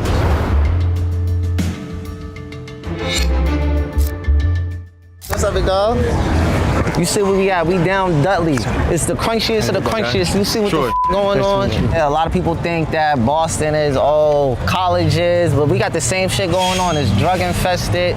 We got all type of craziness going on out here, man. You gotta keep your head on the fucking swivel. You in Dudley Station, my nigga. A lot of people that died here, got stabbed. Went to jail, smoked crack right there. Mama smoked crack right there. This motherfucker smoke crack right there right now. WCW. WCW, United States Champion. Women's Crush Wednesday. You know what I mean? That's me. You know why we the champ? Why? What's the area code for Boston? 617, baby. That's my birthday. Hey. Without Boston, there's no United States. That's why I'm the United States champion. June 17th, 1775. What happened that day? Was that the day Paul Revere rode around on his horse? Battle of Bunker Hill. You know, the Battle of Bunker Hill, we lost the battle, but we definitely won the war. That was during the Revolutionary War. Even if you lose a battle, you can still win the war. So that's how we take it in stride. This is a real small, tight city. Everybody knows everybody. You can't get f***ed up. Yeah, like, you everybody knows everybody. It's weird to say this out loud, but I'm afraid of 15-year-olds now. It's not the grown men that's out here doing the things to the people. That's the new generation. This is one of the most dangerous food spots right here. The best Chinese food in Boston.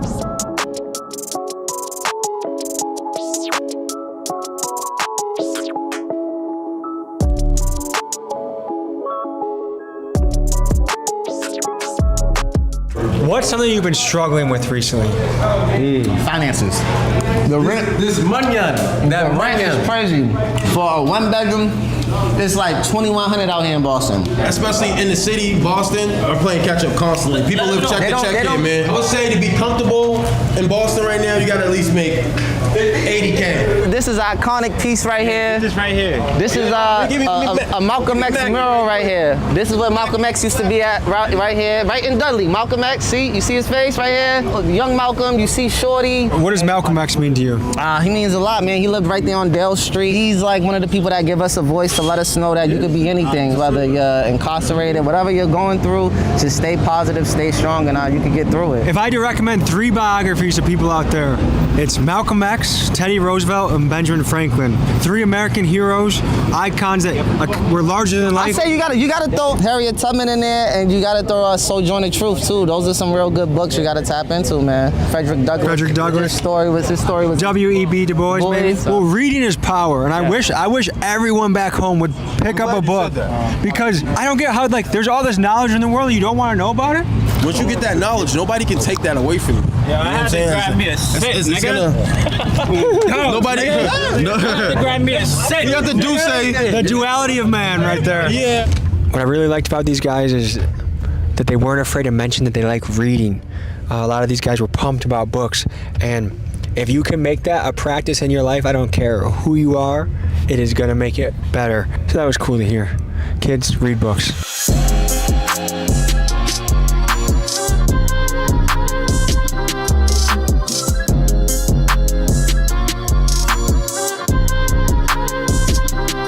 You guys brought us to a Burger King? Hey, don't think that. Yo, listen. So tell me, why did you bring us to the Burger King? We're telling you why we brought you to a Burger King. This ain't just a Burger King, my nigga. You can get smacked right here, bro. Oh, Someone got shot dead ass in the building head right here? up the street at the barbershop. Literally smacked in his head. Literally a week ago. If you know this is a spot that is treacherous, why go? This is why I grew up at. It can't be Boston if it ain't Rob, bro. You know what I'm saying? This is Grove Hall. This is Grove Hall. We grew up right here playing football. We played football in this parking lot. I went to school right there, went to the Burke. We was just in Roxbury, and now we in Dorchester. So that just go to show you how close niggas are.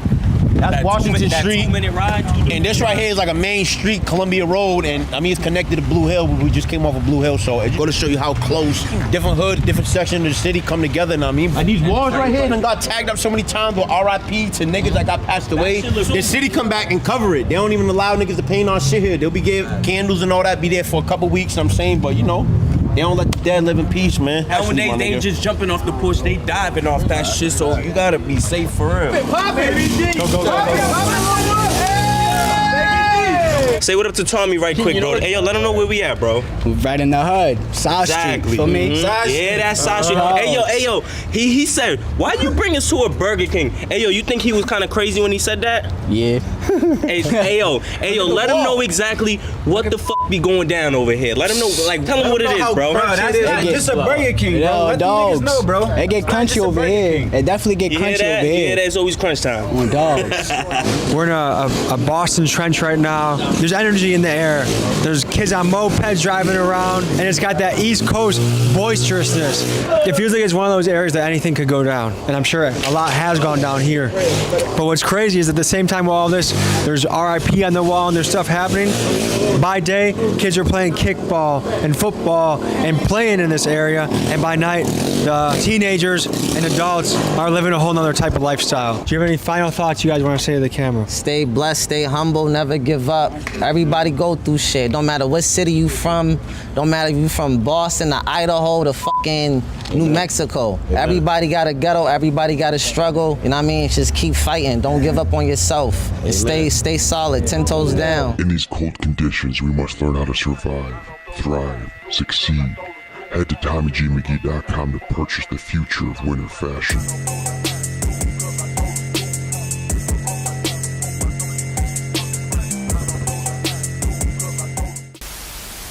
Today's story takes place in Philadelphia. We have some breaking news to get to out of Philadelphia, where police say at least 9 people were shot outside of a bar, 2 of them in critical condition today. You may know Philly for Rocky, the Eagles, or cheesesteaks, but to the locals, this is a city with one of the fastest growing homicide rates in the country. So today, we're gonna walk one of the worst neighborhoods in Philly, walk the block with the neighborhood legend, Rican Bull. full of stress, got me smoking marijuana. Who's known in the streets, the music industry, and more. So come with us as we explore and hope shit doesn't pop off. All right, where are we right now? It's Butler Zoo. UA Peso, man. We on Butler Zoo. Percy and Butler. On that chair, we about to show y'all. This baby Kenzo. This baby Kenzo. So as far as Philly goes, is this trenches? Somebody just got shot like 5 minutes ago right here. 5 minutes ago. I ain't gonna lie, last week nigga I hit with a switch on the block. I know y'all heard of that. But look how we put this shit together though, just on a quick little 1 and 2. Come outside. Oh damn. These are Gabanas too, but just the tag fell off, I think. Oh, you got that shit too. Oh, you put that shit together. So what can you tell us about the politics of this area? What you mean politics? Like how do people move around here? Is it by ethnicity? Is it by like squad? Is it by street? Really, this shit just go by respect and all that. Really, it ain't no bullshit. Just cause you older than a nigga, he younger than you, that shit don't go. This shit go by respect out here. You respect me, I respect you, and we gonna be great. They said wash the car?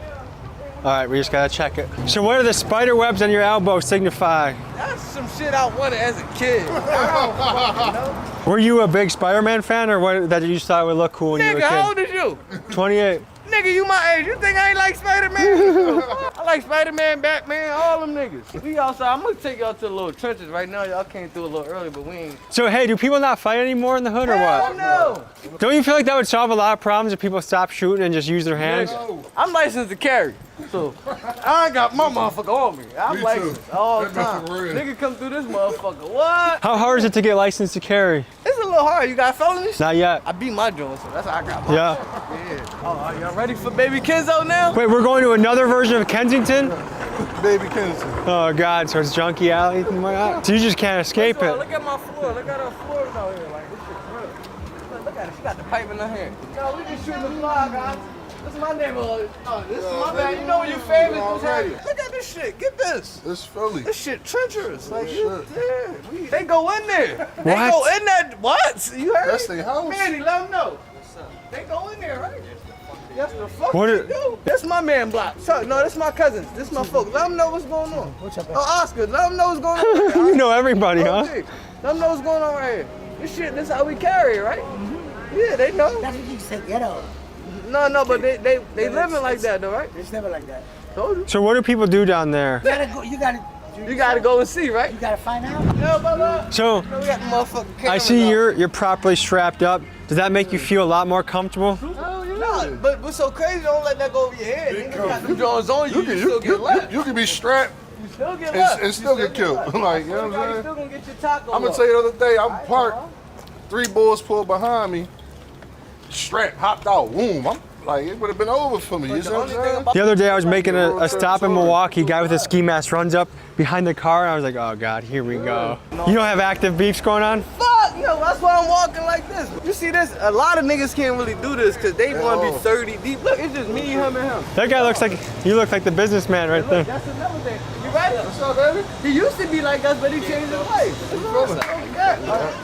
I can't tell if you're a businessman or a teacher or a politician. Nah, I feel like both. I used to be like this. I just do it in a more crafty way. That's it. What kind of stuff are you up to? You look like a sophisticated man. Train doctors on how to use electronic medical record system. Welcome to the park. We outside.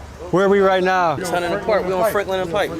So for everyone, I guess let's say there's 10 guys. How many of them choose a path like you, and how many of them choose a path that isn't so many. good? And what made you choose another path? Niggas who I was sitting around, they was millionaires. My celly was Bernie Madoff. Really? Tell me your story. You literally told You had to sit in a cell with Bernie Madoff. How was that? Couldn't believe it. Did you learn a lot of information? Wouldn't be in this position where I'm at. I think that's the power of the right mentor in your path can change your life. For those who don't know, Bernie Madoff he pulled a Ponzi scheme where he defrauded billions and billions of dollars. He was over Cumberland, but he died. God rest his soul in 2018. But you literally talking about. How long did you live with him for? 8 months. What was the man like? Quiet, humble. When I say. Do people like him or respect him? Respect him ain't the word. They wanted that information. They wanted that knowledge because they wanted to know. So he was treated well there. Very. He wasn't picked on like, oh, you're a rich bastard. We're gonna beat the shit out of you. Nah. Once they feel like you one of them behind the walls after you do a white collar crime, they respect you. I went from being a CO at State Road, CFCF, selling drugs out here, bringing drugs in the institution. And when I got locked up, I had dudes that used to be on my block carry me away because my uncle always told me, he said, never treat niggas a certain way. He said, have respect for them because at the end of the day, they don't stay locked up alone. So now when I'm in the position, I'm in the feds, I got somebody looking out for me. So you can always tell what type of man you're dealing with by his character. So now you talk about when I get behind that wall, my reality was either seeing people work, sell drugs. That's where I grew up at. Grew up down Huntington Park. Now you talking about being locked up with millionaires. The shit without That sounds like a gift in disguise, kind of. It was a blessing and a curse at the same time. You seem like a guy that could run for mayor one day. What would you do in Philly if you were elected mayor? I wouldn't even run for mayor. I wouldn't. Because I already know the backlash of my past will still come up, so that's how they knock you off. Fuck that. Who cares, man? No, you're right. You served your time, you did your thing. That's how we really believe it, but... One of the best men I know in my life, it was he did bank robbery, he was in for 10 years, the ultimate family man, good businessman, ballin'. I love that man, and so I feel like if you paid your time, you did it, whatever, come out and help change the world. What's your name one more time? Pre. Pre? Yeah. Pre for mayor, 2024. Vote. Who's on your chest? Oh, this is my little brother that passed away not too long ago. Yeah, Sorry to hear that, man. Yeah, he got into a situation. That's his mom right there. He got into a situation with the cop that shot him, where he shot a cop. So. Were there any marches for that? Or was it not hot like that at the time? No. I would say he probably was in the room in this. Oh, okay. These all my youngest, man. Big 38 shit. What's up, fellas? How you guys doing? Chilling, man. Good to meet you guys. I'm Tommy G. Good guys, man. You know, we don't want nothing but money. No problem. We just want some money, man. What's up, big dog? Yeah, right. Chilling with the mob. What's up? What y'all got going on? What y'all got going on? Man, we're just checking out Philly, the city of brotherly love. What can you tell us about it? We can tell you that, man. If you ain't make it past 16, then you ain't make it past 16. So a lot of people die young here. It's like that. Hey, this dude didn't get a pass. Whose block is he walking right now? Hey, buddy boy. What's up, big dog? You also got the spider web too. Were you a Spider-Man fan growing up? Yeah? So I hear we got a verse coming up. No, hold on. He not gonna bitch up. Give me 16 right now, Skipper. Spit your shit. I say niggas know how I handle business, how I do. 20s in the building, my niggas, we making moves. Cash on demand, my niggas, we break the rules all day long. Stay long, these bitches wanna stay long when the money stay upper. 4/5 fully equipped, I straight bust ya. Niggas minor diner, my niggas, we straight supper. Motherfuckers wanna cross the gun line, we gonna make your whole team suffer. Good shit, Straight like that, straight like on the top. that. All the top, No straight like that. bullshit. Hey, Chino, my man different. Hey, you ain't never meet a nigga this hot. For this long, I'm back. You get popped for making it this song. I'm cracked. I just need another partner whip on. Fuck nigga, get knocked out with this song. Nobody true as me. You will never find a nigga true as me. Ain't a nigga around me really influenced me. We got some rappers on this block, that's for sure. So how is Philly changed over time? Do you feel it getting better or do you feel it getting worse? It's getting worse, man. Are you concerned for the future of kids growing up here? No, for sure. This shit getting bad, man. Like, it's at least 10 murders every day, man. So you feel like the cycle just continues and continues and it's just gonna keep getting worse. Where do things start to change, do you feel like? Where things start to change? Because there's clearly talent, there's potential, there's energy. Sure. Believe it or not, religion, man. A lot of people is Muslim in this city, man. We come together like through religion, but we need something more than that, man. One of the original places that Malcolm X started a temple? Yes, he did. It was called Mecca.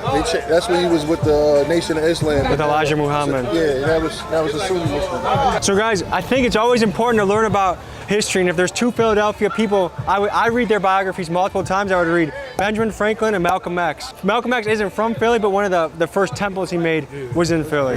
What's the best thing about being a father to you? Saved my life. You know Yeah? what I'm saying? Calm me down. Give me a reason to live. Like, you know what I'm saying? Because before that, I feel like I ain't have a reason to live. You know what I mean? After I got shot, it was like, fuck, excuse my language, F life. Yeah. You know what I mean? But that gave you meaning and purpose and... Yeah, had to. Do you feel like, is this a city that has good relationship with police or does it fuck the police? Or does it depend on the cop? Are they notoriously corrupt here or are they good guys here? Do they do... It's half and half, man. You have respect, they give you respect. But some of these niggas, they don't care. Like, they gonna treat you how they treat you. You know what I mean? I think we need more money in police training. What's up, baby? Look, this my nigga, this my artist right here. What's up, big dog? How you doing, man? Same shit, what's up? Go right to the ball. Best artist in the city right now. You know what I mean? Is there anywhere we can get a sneak peek of your style? Yeah, we can slide around the corner real quick. Yeah, you about to pull it right around? Oh, cool. So one thing I noticed There's a lot of trash everywhere. What do you think it would take to make littering not cool? If someone litters, we're like, people are like, fuck you, we don't want that. The community, man, because the community got to care first, man. You know what I mean? If the community don't care, then how we going, you know what I mean? How we going to stick together? They going to throw trash on the floor, don't care. But there's some people that think like that, like, yo, pick that up. So where are we going next, man? We going back to the trenches. Like, I just had to walk y'all through my little... right now. Yo, let me tell you this, though. I just had to what we walk doing y'all right through- now, Niggas can't walk their neighborhood. We dead. What about honkies? Anybody. I'm gonna keep it. Anybody. I ain't just saying that. Niggas gotta walk around with masks. With masks and fucking. Thanks. What's up, Billy Matt? Where do you think is more scary, this or Kensington? No bullshit. Everything. They're everywhere. Like Kensington Everywhere. might be crazy. Reason why? Cause The drugs. it's just the The drug, but it junkies. ain't about the violence. It's about the junk. A nigga might try to just get over you just to get high. You get what I'm trying to say? So it's not about. Yeah, you feel me? Now down north, a nigga trying to smoke you because you look crazy.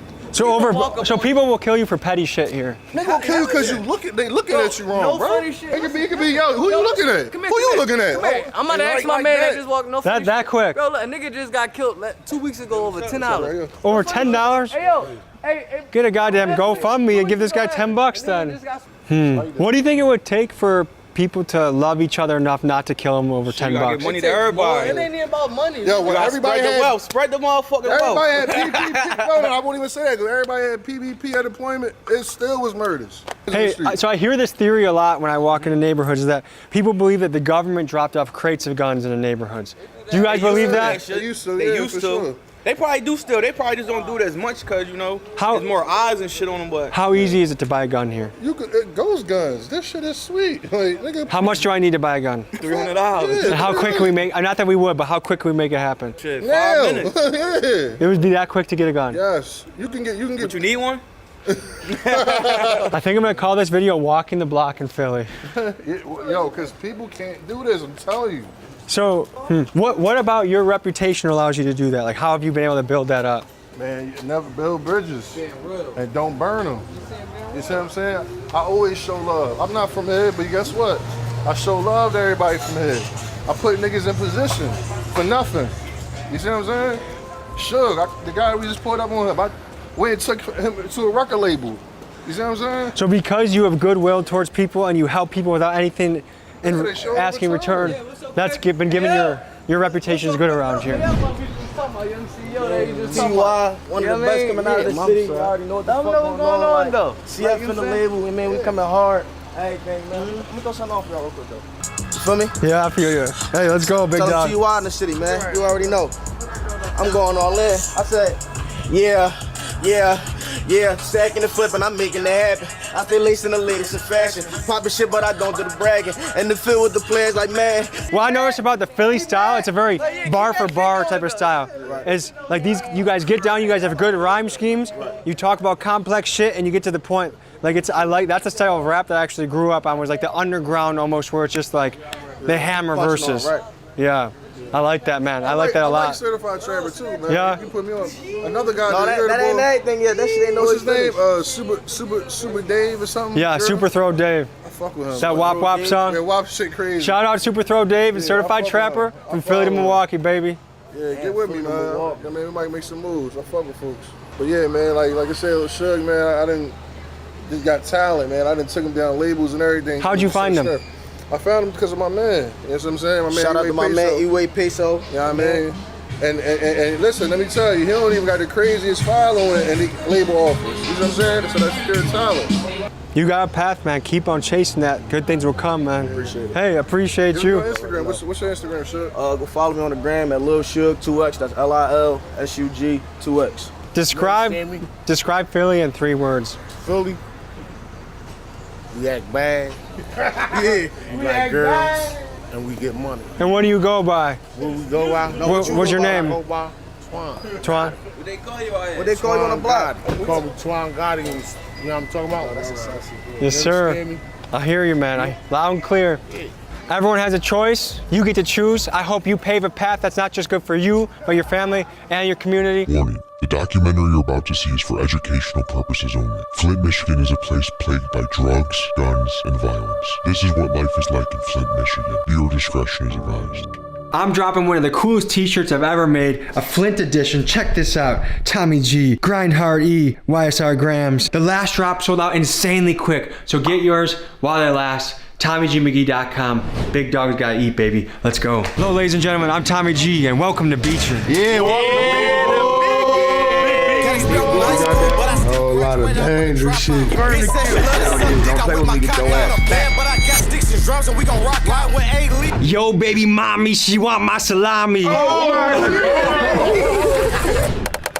Flint, Michigan is a difficult place to grow up. It's one of the most dangerous places in the country for women. It's consistently a top 10 murder rate city, and nearly 1/3 of all properties in Flint, Michigan are abandoned. That's 22,000 deserted properties. Flint caught worldwide attention in 2014 for its water crisis, in which lead was found in dangerous levels in the city's water supply. There is no safe amount of lead that a child can be exposed to, and lead poisoning results in behavioral issues, lowered IQ, and aggressiveness. And despite all this, Flint has found a way to shine, a testament to its people and its Midwestern grit mentality. Today, we explore Flint, Michigan with rapper YSR Grams. He's known for his crazy punchlines and hilarious bars. I know give a fuck cause he got a gun on him, boy, he's still a bitch. Always got a pole like I'm finna fish. First stop, meeting his crew, the Beecher Boys. How you doing? Good, how you doing? Tell the people where we are right now. We're in Beecher, Michigan, man. You got your gun on you? No, I don't have a gun yet. You need a gun right now? I'm good. I don't want to get my fingerprints on too many things. I'm gonna say we'll let you hold one now, cause for real, you straight. If I'm looking to buy a gun, how much do I need to invest? Shit, I don't know. I bought $425 for this little baby Glock right here. We call this bitch LeBeau City. We call this bitch LSP. Right now. We do this shit though. That's how we coming around here. Hey, look, Call of Duty. You gotta confirm the kill. You gotta confirm the kill, man. I've been fasting because I'm doing Ramadan right now. It's more than a religion to me. It's like a way of life. If you gonna convert to Muslim, convert to Islam, you really gotta be on that. Because like you said, yep. Wa alaikum salam, rahmatullahi wa barakatuh. They talking in cursive, right? Where I grew up, I didn't even see a mosque when I was a kid. Where did you get exposed to Islam? I didn't even know where to find it. I got exposed to it from stepbrothers and shit. And then the brother I was working with, he introduced me to it for real. Like he helped me take my shahada and took me to the mosque for the first time and all that. I fell in love with it. I fell in love with it. The Quran got a better story. Is this a city where everyone knows everyone, kind of? No, for sure. We don't never beef with each other. We get out here and box with each other before we beef. Would you say this is a city with a lot of love in it? Yeah. So I'm finna pull you around this bitch. We finna go around this bitch. Then we gonna go to Flint and show you the north side and the south side. We're gonna show you the gritty side over there. Can someone explain the water situation around here? The water, I ain't worried about here. Look up there, you see that? That's a butt town up there. That's our water tower. That's good shit. Yeah, I got a different water tower. They never fell through it giving people lawsuits, but people were supposed to get money from that. Like the first girl who sued, she got killed and everything. Her lawyer, all type of crazy. The woman that sued Flint for water got killed? You have a young sister that was 19 years old. She's the first person to make a lawsuit. She was recently found killed. Another man who was a foreman at the water plant killed a few days prior. You have some evil people going on in Flint right now. Look at these three people. They did it to them. They'll possibly do it to you too. Do you feel like the government knocked her off? Her and her lawyer got killed. Look at that. We're living in times right now where there's some sketchy shit going on. Like Jeffrey Epstein just happened. What are some conspiracy theories you guys believe in? Jeffrey Epstein, the guy that the child molester that had the island. We don't even want to speak. That nigga weird. That shit weird. Bill Clinton went to the island. Bill Gates went to the island. We ain't fucking with them no more, then. I don't fuck conspiracy theories because like when I smoke weed and they get to talk about all that shit kind of scared me a little bit. Beecher/Flint/Michigan lingo. What do we got? We say buzz out here. They're like, look, that's my little buzz right here. You hear me? That's my little buzz. If I meet you my buzz now. You can't with us. My baby. Yeah, they say my baby out here. Chatty. No, you got to get him to say it. It mean you lame. You should have never been born. Someone says that to me, I either fight him or I go home and cry. I pretty much have two options, right? You either blaze his ass back. See, down here we blaze. What if I don't want to shoot anybody? Flame don't mean you shoot him. I can punch him? It mean talk about him. Talk about him back. Like roast him. Like I roast your shoes. Like if you call me a child, I be like, man, them ugly ass. Okay. Them chatty, bro. Them chatty. Like them chatty right there. Yeah, them kind of chatty. He was supposed to go to the league. He played for Mississippi State. You can Google me, Jamal Graham. You can Google me. You know what I'm saying? Ford throws it up for Graham. Intercepted. Graham to the end zone. Now you in the hood with us though. We gonna figure it out. I might be a rapper like Cuz. Yeah. Put the camera out. Don't forget. That look like a chatty ass nigga, don't it? Is that like a Pokemon or something? Yeah, this that Glow Gang, Chief Keef. Shout out my nigga Sosa. Hey, Marcus. You heard I told that bitch. Wait, where the grams go? Where the grams go? Let's get it. Hey, y'all, let's ride out. We about to go up to the stove. Coming up to an important landmark. We on LeBeau, man. LeBeau City, man. I know it's Milwaukee has a lot of stuff like this. Detroit has a lot of stuff like this. What's the housing like in the area? Man, the houses shit, they bad. Look at it. Oh, you got hella houses out here like that. You think we can go in this? Yeah, I probably can find one. Is there a bando we can walk in? You want to go in a bando? Yeah. I'll take you to a bando. Yeah. I know you said you want to go in there, but we ain't gonna try to go into the floor. We can go in there a little bit, but the motherfucker might cave in. You know what I'm saying?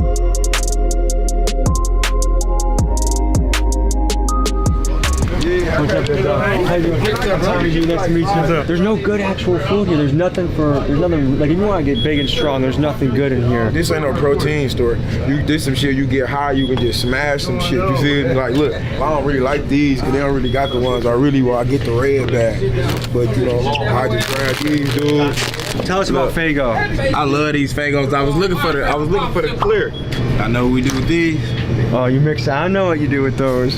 I don't tell too much, you know what I'm saying? Don't too much be going on, you feel me? Like, we don't get into it with each other. There don't be no shootouts with each other out here. That's nice, because I would imagine it's stressful if that's constantly going on. Yeah, because it's so small out here. Everybody know where each other at, so it'd be we got a lot of unity, you know what I'm saying? We together out here. And what's the secret to unity? Because I feel like a lot of places aren't experiencing that. It's how you raise. Like, I feel like out here, we raised different. Like, we was brought up together. It's just how you raise, bro. I know it's also the style of Michigan, Detroit, Flint, Michigan music. There's a lot of shit talking and funny ass bars. Like, you guys are clever and you guys have your way own style. Like, they don't do it anywhere like they do it in Michigan. Hell no, we say what we want and we go how we is. Like, you feel me? Shit talk. What? See, you can't see. Best believe me, I'm a true OG. From hardwood, get it understood. I keep going. Baby, baby, love. Keep going. He said he from Hardwood. Hardwood is a street out here. Right behind the library. Long live my baby Taz, man. This is my OG right here. You hear me? Long live my baby still. Hey, if you niggas don't know who these two niggas is, y'all niggas ain't from the bug, man. I remember I was f***ed up. Where was you? Got my gun on me, bro. Got one that make two. YSR, what does that stand for? Young Sack Runner. What's some other Flint lingo I gotta know? Man, good. If you tell me some shit, be like, I just f***ed this little freak bitch last night, I'm gonna be like, man, good.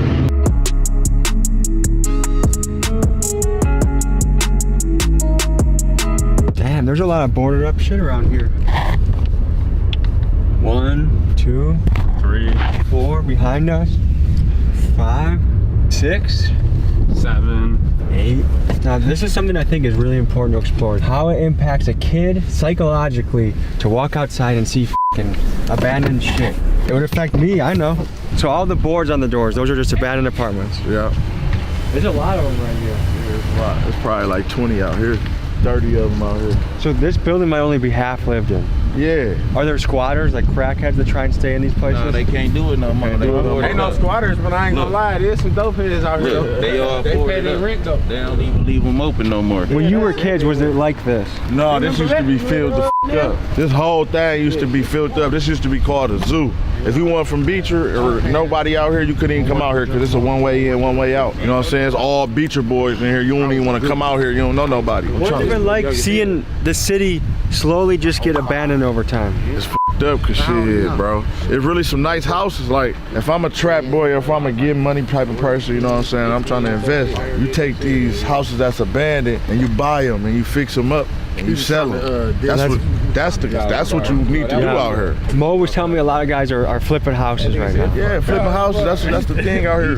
Real estate is something I recommend everyone gets into. The only way to get rich in this world is to own something, whether it's part of a company, a house, a label, your song, a video. If you want to escape the matrix, you have to buy shit. So I love hearing that. When we get to the north side of Flint, you're gonna see a lot of bands. You're gonna see we can show you a whole block. They got streets with no houses on. Yeah. They all torn down. I'm no detective, but one thing I'm noticing on the ground, bottles. Which means, what are the chances you think humans are inside of this place? Fiends and shit probably sleeping in there. I know you said you want to go in there, but we ain't gonna try to go into the floor. We go in there a little bit, but we don't want the motherfucker might cave in. You don't feel like falling through the basement to there? Who's the lightest in the group? Let me go in first. If I fall in, I ain't got shit going anyway. And shit.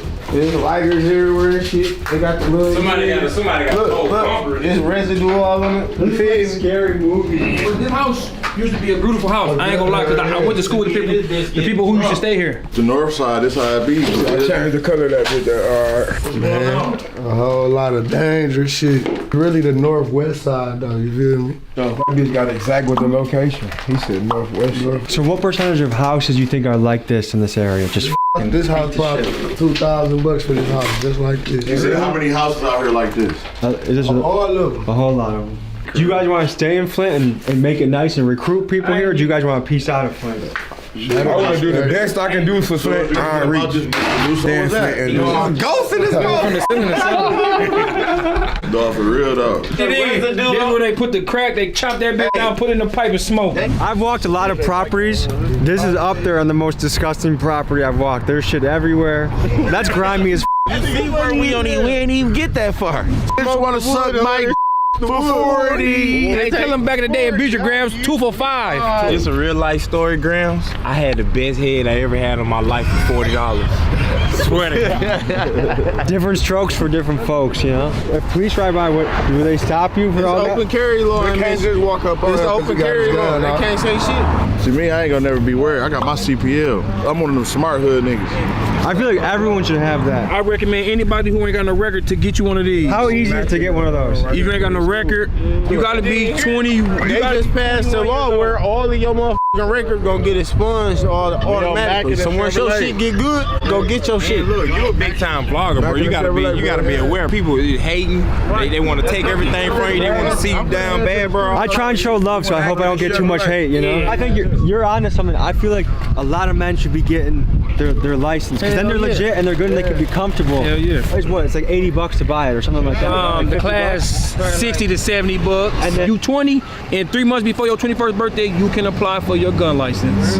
If you're 21, go get your gun license. I recommend that for anybody that's with a clean record.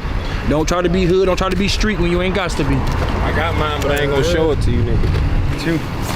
I'm gonna say this: if you get popped in our hood, you gotta come all the way out here to get to the hospital. All the way. That's all the way out here to get to the hospital. How long does it take police or ambulance to arrive to the scene here? About 15, 20 minutes. That's a long time. So when they were having the BLM marches, it looked like the Flint Police Department came together with the city, like there was a moment of unity. The only reason we're here is to make sure that you got a voice. That's it. They did that shit for the news, man. Okay. I ain't even gonna lie. They did that shit for the news, bro. It ain't no fucking police unity with none of this shit around here, man. So do you feel like police help or hurt a community? Man, they don't do shit. They might pull you over to say they did something for the night, but other than that, a nigga get popped. They gonna tell you like, I already we going on Fenton, bro. We out. It's over. Looks like we're headed to the studio. All right, let's do it. Peace. Brody said the feds gotta catch me, just dropped it dirty. Bloods just slid on the ops, he just dropped 30. This Fenton Road. A lot of legendary music been recorded here. So music, when it's powerful enough, can change the culture. What do you want the culture to feel from your music? What do you want your impact on culture to be? Fuck the bullshit, get money. You know what I'm saying? Stop beefing. That's what I'm promoting. Okay. I come to the studio all the time. I record every day. Basically, Michigan rap is a lot of shit talking. There's a lot of like funky bars, funny bars, clever bars. Like it makes you laugh when you listen to it, but it's still gangster as fuck at the same time. You know what I mean? Yeah, you're right here with the pioneers. Me and Grams, the pioneers. Yeah. Me, Rhea, Mike, we all started this shit. That's Grind Hard E right there. Lil E, you see the shine? What's it like being a young gun coming up in Flint? You gotta get out this shit. This shit crazy out here. Is it too much sometimes? Like it seems like a lot of stress. Yeah? What's your dream, or what do you want your life to become? I want 100 million. 100 million? That's a lot of money. What would you do with 100 million bucks? Right now? Yeah. I'm gonna spend 2 million on the crib. That's the first thing I'm gonna do. Shit talking area right now. You finna hear a lot of shit talking. I'm ready to go, man. I'm ready to go. Zach. Got expelled from high school, but I still graduated. I want to drop out. Oh my God. Little freaky bitch in my ear. All right. I just can't think of a celebrity ugly enough to pull up to put up next to your face. And in a band, but I got sticks and drums and we gon' rock out. Somehow I find myself in situations I got no business being in. I'm gonna spit bars. I'm ready. When it's your time, you just gotta step up to the plate. You gotta just go for it. You gotta do it. When you're old, you gotta be able to tell stories about your life. A full green lean to the face got me knocked out. We only have a limited amount of time on this earth. Let's get to business and let's go. I'm going crazy on the shit, yeah, I'm going kamikaze. Step up in the booth and my name Muhammad Ali. Wow. Okay. Oh shit. Yeah. Come back with your next bar. That's how you get the energy. You see what I'm saying? That's why we punch this shit in. Yo, baby mommy, she want my salami. So I serve it up raw, no games like Jumanji. Oh my God. Does that sound clean? We're good on that? Serve it up raw, no games like Jumanji. Pandemic flow, you would think I got the flu. Gamble on myself, you can bet I do a milli. From the mill, killing shit like Buffalo Billy. This makes it official, I guess. The official sack runner right now. Hold that up. Oh, I ain't done yet, Tommy. Man. You gotta get the running, man, cause we running this shit up. You hear me? I got this shit jumping like a damn kangaroo. Call me Tom Cruise. Cut, that's the scene. Man. Shit, you should have said something about lean. Am I crazy? I just spent $1,100 on some jeans. That is crazy. Soon as I come over, get on your knees. Got guns pulled on me by Mexican police. Oh shit. It was scary as f. This window got shot up right here with the shotgun. This is how easy you get alcohol in this watch. Hey, can I get two water bottles? Yeah. In the nighttime, it's when it's scary. So when the sun goes down, we should get out of here? Yeah. Everyone comes out. It isn't unusual at all to hear gunshots in some areas of the Pine Ridge Reservation. We're seeing an all-time high of violence and drug trafficking like we've never seen before.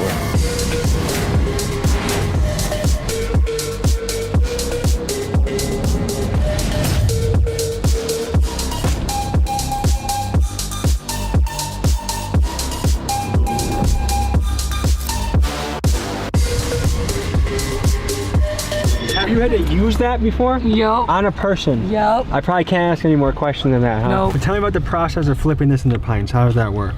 One water bottle will equal up to this much. So we're okay. What would you say, 20 for at least one? No, thank you. Do you hear me? On this channel, we've traveled far and wide to the roughest places in the United States. Of all the places we've gone, Pine Ridge Reservation may very well be the roughest place we've ever been. The stats here paint a remarkably bleak picture. Here, there's a 90% unemployment rate, there's an 80% rate of alcoholism, a 70% high school dropout rate, and nearly half the population has diabetes. There are no banks, no motels, no movie theaters, and there's only one moderately sized grocery store to support a population of nearly 20,000 people that stretch across 3,500 square miles. On this reservation, a third of the homes have no electricity or a basic water and sewage system. The utter lack of industry and commercial activity leave the residents almost no options for employment. With an average annual per capita income of $3,000, this is the poorest place in America. And despite this, you find people here that are striving to make a difference. There's a skate park that promotes sober living and gives the kids a safe place to go. There's a principal that wants to show her students love and support. There's people battling to preserve the culture and teach the kid their native tongue and traditions. It's a place with great challenges, but it also has a lot of resilience and character. Today, we cover the yin and yang of Pine Ridge. We examine history to see how these conditions came to be, and we talk to community leaders to see what the way forward is. Let's get started.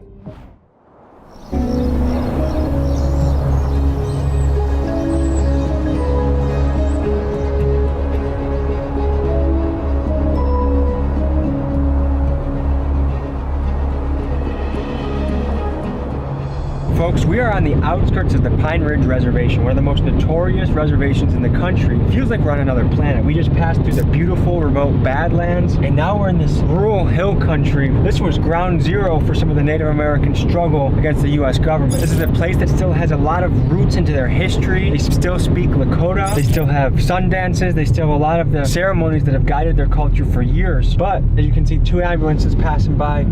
This is also a place that struggles with a lot. Alcohol addiction, meth meth addiction, high rates of diabetes and obesity. This is arguably the most impoverished place in the country. Incarceration, somewhere between 7 out of 10 men get incarcerated around here. There's a lot of cyclical things at work. The relationship between these folks and the U.S. government is a treacherous one, full of betrayal, full of just dirty tricks. It's an ugly part of American history. A recommended reading for today's episode is Bury My Heart at Wounded Knee. So without further ado, folks, this is going to be a wild ride. This, folks, is the Pine Ridge Reservation.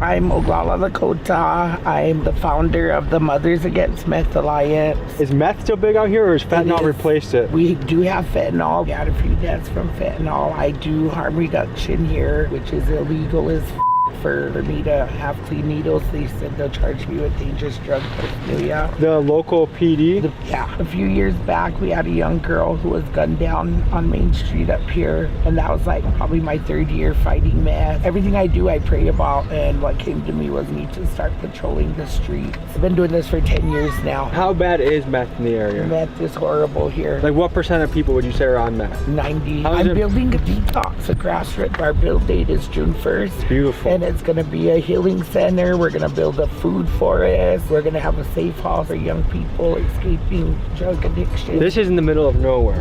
How do you think meth makes it into the community? We have Denver, Rapid City's a big pickup place. We have cartels who are infiltrated in here. On our Mexican list. cartel? Yeah. I've heard rumors or whispers that Mexican cartels also involved in trafficking of Native women. Of course they are. The Interstate I-90 and I-29, those are major vessels for sex trafficking. Because I fight meth, sex trafficking is a big part of my program. They go hand also. in hand. If we wanted to find meth, how hard is it to find around here? One of the street people will probably be walking and you just ask them and they'll find it for you. How much do I need to buy a hit of meth? $10. On a daily basis, what do you see while you're on patrol? Like, do you have to revive people? Do you have to call ambulances for people? Sometimes I do. Last night, one of our unhoused relatives started having a seizure, so I had to get out and call the ambulance and sit with him till the ambulance came. Sometimes I find a gang fight, sometimes I find people getting beat up, sometimes I find sex traffickers and I chase them out of town. And they're mostly Mexican guys? No, this one comes from Nebraska. Is he a native man? No, he's a black man. So if I see a black guy around here, does he have native blood in him? Or? If he's a local, he's half indigenous. For the kids, a lot of kids come down here after school and play. I just gotta make sure. Then if I see meth dealers, I'll beat them up.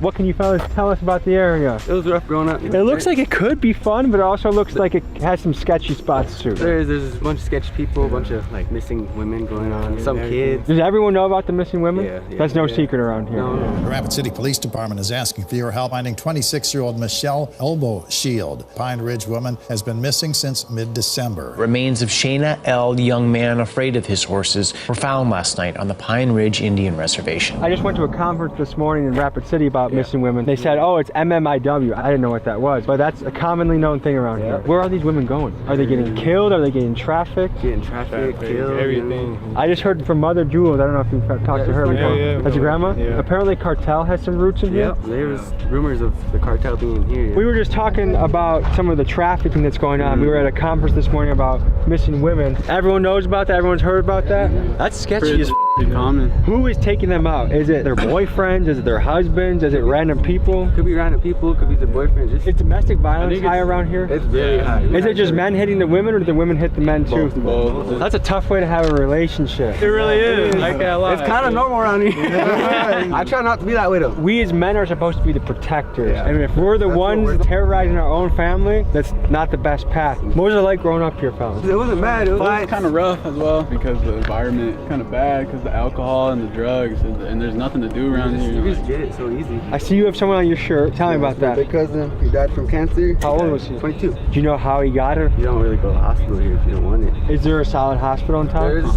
No. They give you some painkillers until you just go on. Do you guys ever go hiking in the Badlands? Nah, I go hunting out there. We go out there here and there, shoot some guns off. You know, Blakes and shit. Are you kind of the cowboy of the crew? Yeah. You ever heard of Indian Relay? No, what's that? Oh, I see you're a champion too. I see on your belt buckle you're a champion. Yeah, it's like relay, but on the back of the horse. Horse racing? gun with no static. Yeah. Tough son of a gun. What was the pay for the championship last year? Quarter of a mil. I see Indian relay. Is Indian still a word that someone can use, or is that don't? That's offensive, or don't It's say not offensive. I don't take it offensive. Okay. So if someone says an Indian reservation, that's not like beat the shit out of that guy? No. I think one thing you're gonna notice here is the Oakland Raider logo everywhere you go. So I wonder if there's some like Chicano Cholo vibes going on. And like even the guy that pulled up with the bandana and the Loke sunglasses, I instantly felt kind of like Mexican gangster guy. Shane just got out of the joint. He's back in time for a visit, so I'm happy that he's joining us. Those are dogs roaming around. They're going packs here in the dead. Are they friendly? No.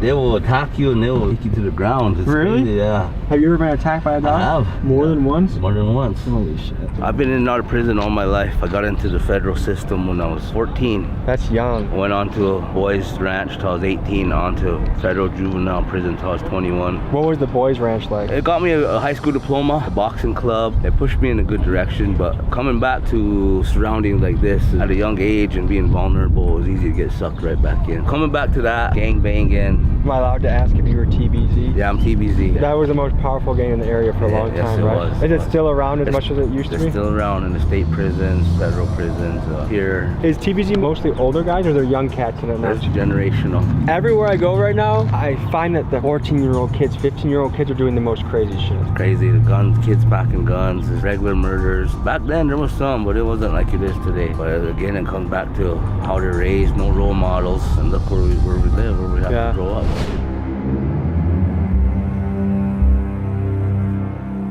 We are at one of the homeless shelters in Pine Ridge, South Dakota right now. Is homelessness something that's been growing over time here? Or is it staying steady? It's been here ever since I was growing up. I always seen homeless people. And now what we see is an influx of more younger people turn into these ways. It's the opportunities we don't have here, the assistance. I live here. I'm part of the homeless community. Out here in the reservation, they don't have a lot of jobs, so... What are the job opportunities for someone out here? The small local restaurants. Has it been like this as long as you can remember, or is this recently that something has changed? That's something that's been in the making. The tribe is holding us back. How so? We have industries that would like to come in and build in our area, but the tribe wants to always have their hands in their pockets. So they want to tax them too heavy. They want to say, hey, I want the tribe's name to be on it. Everything has to be the tribe, the tribe, the tribe. These industries don't want that. What do you think the unemployment rate is in the area? It's in the red zone. This is some of the beadwork that I'm doing today. It's something that I do in order to support myself. We also heard that there's a high concentration of meth in the area. If you were to point at 10 people, how many of them do you think are involved with meth? Majority of the people. Or they have no support for transgender community. What do you do in the winter if you're homeless around? Would bundle up. We would walk around this area and follow footprints. We would look for older people that drink and that use.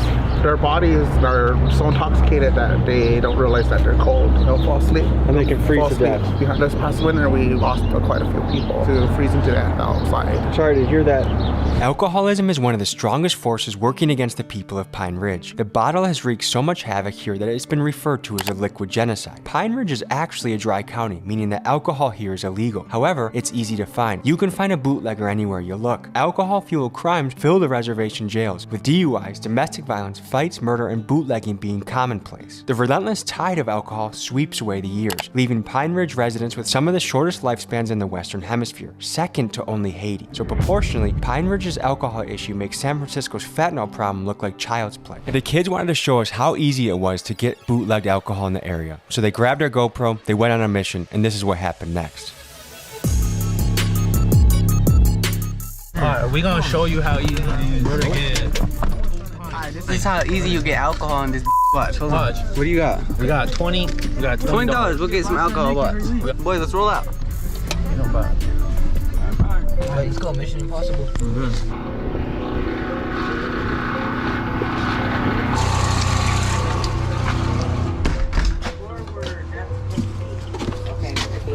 Hey, can I get two? 2 water bottles? Yeah.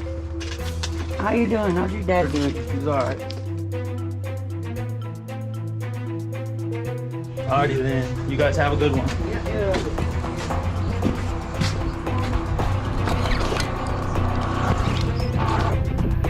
Look at that. That's straight alcohol, nigga. Big John, that's how easy it is in this reservation to get some alcohol. He just walked up in that as you've seen. So much bootleg walk out. Look all light skinned. Grandma was just in there though. Oh, blank and shit? One of them was sitting on the couch all blank.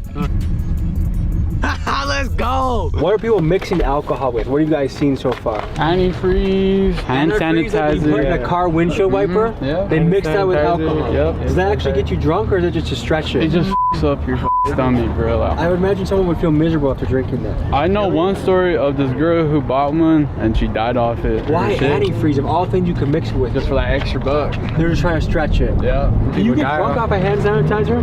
Yeah. Over the years, what have you seen as far as what people mix into the alcohol? Back then it was half pints of Lord Calvert. This new vodka craze is killing our people. It's the lowest grade alcohol you could get. Mix that with the stuff that they're putting in to sell it. Is that creating a wicked hangover for people? Hangover, I talked to a lady at IHS, people coming in with poisoning from all the stuff they're putting into these drinks just to stretch it. There used to be one of the biggest liquor stores in the country around here in Nebraska, right? White Clave, Nebraska, 2 miles from here. Every building was a bar. They made millions on this reservation. Because this is a dry area, right? Right. The loophole was a place 2 miles away across state lines, sold all the liquor. And it was good and it was bad, because now you got people traveling on these highways to go get their liquor, which makes the highways more dangerous. Because people are driving drunk. They're not waiting home to drink it, they're drinking on their way home. At some point there was a lawsuit from our tribe, the Oglala tribe, who shut it down. Now it's like a ghost town up there. Have you ever been in a shootout? Yes. In my days it was territorial. Spent a lot of time in Northside, Rapid City. I'm lucky to be sitting here today talking with you guys and in one piece. Has anyone ever been shot at here? Being grazed on the leg right here. What was that like? It was just a little drive-by, but I mean, that's just normal around here. It's just another day. We're already back from their mission. Yep. This kid wanted to show us how easy it is to access alcohol here. Can I sniff that shit? Here. So, is that a ski? Make sure it's f***ing real. Check it, she probably knows. Alcohol. Yeah, it's real. I don't know. smells like shitty vodka. How much did this cost? 10 bucks. 10 bucks. 20 for both. Someone that's really into alcohol, how long does that last them? Like 30 seconds. Hours. Does everyone here have someone in their family that's been hit by alcohol? Like addicted to alcohol? Everyone. Straight out the jug. This is for educational purposes only.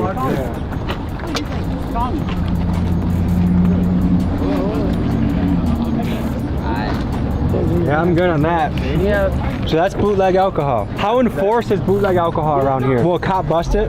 Yeah. Is it risky to sell bootleg alcohol? Yeah. That shit is making my whole mouth buzz. If I'm trying to recover from being addicted to alcohol, is there any resources around here? There's a meeting spot over there. How many people around here you think are sober from everything? Just completely living sober? 25, 50% maybe? I'd say less than like 15%. The res is like literally only 20, maybe not even 15% of the res has jobs around here. The rest of the 80% of people don't have jobs around here. Selling drugs and alcohol be the main source of money flow around here. So do you think a lot of the reason why meth and alcohol is so heavy here is just economics? If there was better things to be doing, people wouldn't be doing it? If there was more jobs, and then if we had addiction centers and everything, it would be more helpful, but we don't have those like right offhand where someone can just go check themselves in. Do you have any stories of growing up on the res that can give people a picture of what life is like here? The way I grew up was more like traditional and stuff like that, where you go and go to like the powwows and fun dances and stuff like that. Like there's a good amount of people that are sober, are getting sober. You know, so I noticed a lot of people just walking down the street and kind of just trekking. Is that common around here? Yeah, that's very common. That's very common. Someone walking right there. Where do you think he's trying to walk to? Probably trying to go to the store, probably a blunt rat. How strong is the police force around here? It's strong, but they take a while to respond. If I break my leg or my grandma gets shot, how long are they going to take to show up? About 30 minutes. Ain't there only like 5 cops around here? Something like that. Is TBZ big in the younger generation? It is big down here. It was. What's the average age around here? Like 18 to 20? Yeah. What do you guys want to do with yourselves? That's gonna make money. It is a hard place to make a bag. Depends on what you're doing. How much you gotta have in a bank account to be like, I'm rich? 1,000 at least. Look at this guy with the, what, do you go to Johnny Dane's or something? If you don't mind me asking you, how much did that run you? Stole it. You stole it? I ain't gonna lie. This is the Wi-Fi building? Yeah, you go in there, get on computers. The Midwest is a little bit like it too, but it's almost like this place is like 20 years back in time. 40 years back in time. This is whack. I've been to some reservations where people get monthly draw from the tribal government. Does that happen around here? Some people do, not all of us though. There's first of the month check, $200. Who qualifies for that? Pretty much everybody. There's tribal funds that's allocated from the government. Is housing given to you? Do you have to pay for it? How does that work? Each tribal member is allotted 2.5 acre. So majority of people own a mobile home and set it down on their property and do the best they can to try to fix it. Actually, this is my grandmother's house who died some years back. A lot of good memories here. This shows how the home could have been reused for somebody else, but resources here are limited. Actually, right now our housing authority is going out of business, mismanagement of funds. Now they can't remodel these houses. They won't be able to do for X amount of years. Some houses, 5-6 families living in one house. What can you buy a house for around here? 8 to 10 grand. Do I have to come up with that money, or does the GA help me with that? You gotta come up with that. Well, that's my mom right there. How is it raising boys around here? It's hard. You got any stories to illustrate what it's like being a mom around here? These kids have nothing to do, but what else are they gonna do is find something to do to get in trouble. For a kid leaving high school, like what are the most common jobs people do around here? Grocery store. Especially the younger generations, like that's not too glamorous. I would rather be a hustler or something like that. Exactly. We were just at a conference earlier today for missing and murdered Indigenous women. Is that something that's widely known in the area? Very wide. I think they run away from their families because there's basically 20 people living in homes, you know, and there's so much things that probably go on in that home. So they run and then they get caught in situations that are tough? Yeah. Has there been a situation where you ever had to call the cops? All the time. There used to be a meth trailer right back there. This trailer's abandoned back here. I have grandkids. I have her and I have him. And they just party and loud, so we gotta call the cops, but they never come. You wanna take us to the trailer that you guys have the meth heads that are trying to take over? We go over there. I used to be over here a lot because this is my cousin's crib, like I said. I remember sitting on them couches when I was like 6 and 5. How many of these do you think there are in the area? This window got shot up right here with a shotgun. What was the beef about? Stupid shit, honestly. I mean, we never was really trying to beef, but everyone's all trying to be gangster and shit. How long has this place been abandoned like this? 3 years, 4 years. And who used to live here before? Most times it was kids because the parents would leave them here, you know what I mean? Parents would go and get drunk. I remember that because that was my cousin that would take care of his little brothers and sisters, you know what I mean? Someone died back here? Yeah, I said they themselves, remember? And this is her memorial. Rest in peace. That's sad, man. How old was she? She was a little older. She was an auntie. Do you guys have a dream job in mind? I want to be an auto mechanic. I'm really good at turning bolts. Same thing he does. An auto mechanic. I was thinking mechanic. If I had a magic wand, I'd get rid of most of these meth heads and most of the meth dealers because that's where everything goes wrong. That knowledge creeped into the area? No, that's bad out here. It's really bad. Everyone dies off that shit. This ain't safe. No. In the nighttime, it's when it's scary here. Yeah? The most dangerous. So when the sun goes down, we should get out of here? Yeah. Everyone comes out. What's bigger here, meth or alcohol? It's equal. Are people doing meth and alcohol? Yeah. That's a scary combo, isn't it? Yeah. I just saw the Raiders logo on that car. And also, like, I can tell by like the bandana and the glasses, I feel like there's a little bit of like almost Southern California culture mixed in here. Nah, bro, very heavy. Yeah? Did anyone kind of dress like a cholo around here in the summer? Like the high socks? Nah. You ever heard the higher the socks, the downer the food? Yeah, of course. Is this the main hub of the town? This is the East Ridge, North Ridge. Are you guys cool with them? If you guys aren't cool with this side of town, then let's go to the side of town you are cool with. When I tell you these little youngins, they really be out here. Swear to God, got big ass drakes, everything. How do guns get to the res? I'm from Denver, for real. They're just around. I don't know. Full stack right now. Go for around here? About 3, 4. If it's stolen, 250 maybe. I mean, depends on the size. I gotta wear one of these. I'm still doing time in federal prison under new drug laws that came into effect. What was your last bid for? Distribution of methamphetamine. Last bid was for cocaine distribution. But what got you to selling meth? Since I was young, starting out with these guys, the lifestyle that I idolized, everything that come with it. It's not worth it. I do so much time with the family. I'm 47 years old today. I spent over half my life in prison. Now we're rolling to an indoor skate park. We're at Ground Control, Lakota Skateboarding.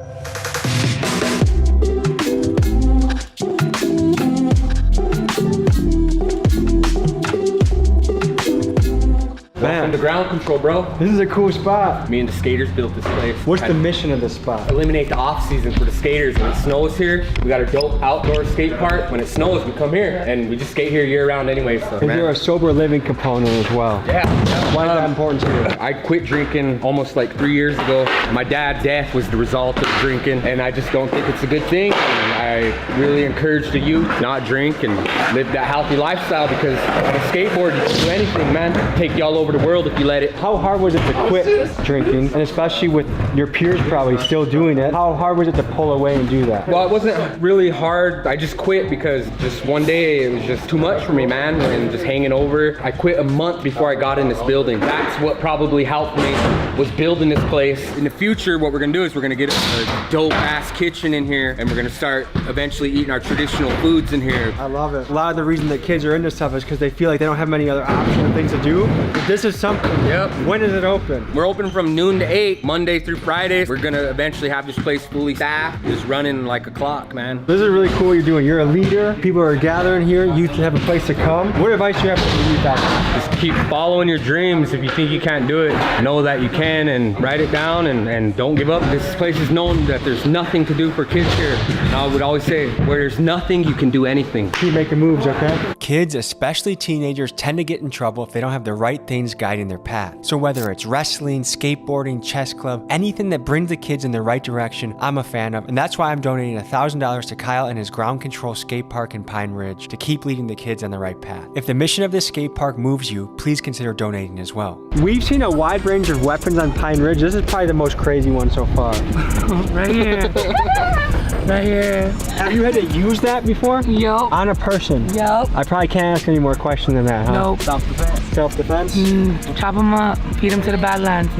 Do a lot of people go missing in the Badlands? Yeah, people disappear there. 2 miles outside of Pine Ridge Reservation and just across the border of Nebraska is the town of White Clay, a place with 4 liquor stores and a population of 8. This town has one purpose and one purpose only: to sell alcohol to the Lakota people. At its peak in 2010, nearly 5 million cans of beer were sold through these 4 liquor stores, leading people to call this situation a liquid genocide. In April of 2017, due to high pressure from Native activists, Nebraska's Liquor Control Commission refused to renew the licenses for these 4 stores, effectively shutting them down. This has led White Clay to be the ghost town that you now see today. This place used to be the liquor store. I used to come here when I was like 15, 16 years old, and used to be able to buy and stuff too. You They have a never fake carded ID? me. No, they never carded me. They used to sell that. Sell to anyone, actually. Are we in Nebraska right now? Yeah, we are. So that's the loophole. We go Yeah, across that's- state yeah. lines, people That's buy their just alcohol and not they even a drive back. mile. Yeah. Not even a mile. Just making it a dry county work. They made the highways more dangerous. Before you used to have to come here to get your liquor and go. Now you're going this way to get your liquor, up that way. It makes the road more dangerous. More people driving drunk. The bottom line is here, poverty, no opportunities. That's what I believe it is. They're hurting. They're trying to kill the pain. So alcohol's a way to numb the pain. Yeah. Is this a hard place to be a dreamer? Yeah, it is. Hard to make it out. There's only a few that make it out. Faith dies at a young age, so for everyone. A kid on the res wanted a ride home, so we drove him to his place. This is what we encountered. Yeah, so where are you taking us though? OSG. Oh, it's good. What's he doing? I'm going to get my shot. Go get it? Yeah, I grabbed it earlier. Going to go get his blade. I can't imagine growing up here. A lot of stuff we couldn't show you on camera, like the amount of guns amongst youth. Like I'm talking young kids, like middle school, young high school kids. The amount of drugs and alcohol in the area. Like how easy it is to find alcohol. To me, I just don't see many leaders for the youth. Like they say they don't have stuff to do, but like there's basketball courts, there's skate parks, there's indoor and outdoor skate parks. Yeah, like you do at some point have to be responsible for the decisions you make. But as a kid, you do need guidance, and I see a lot of that missing. And I really see that in a lot of the tough places we go. So looking at places like this, it is a little bit demoralizing and depressing. I see a lot of potential here, but I also see a lot of hurdles to overcome. So we're getting out of here before sundown, and we met a 15 and a 13-year-old kid that were on their way to go get their guns. So I'm guessing the nighttime around here is something that just isn't worth seeing. Shortly after we left, one of these kids got stabbed 9 times by a rival gang member. He survived, but had to be hospitalized for a few days. It's a stark reminder of how rampant the violence is in the area. I didn't realize that the murder here is absolutely rampant. How many people have we seen wearing a t-shirt of their killed family member? I think that's like the most common t-shirt we've seen. It's either like a Nike t-shirt or it's someone's family member on a shirt.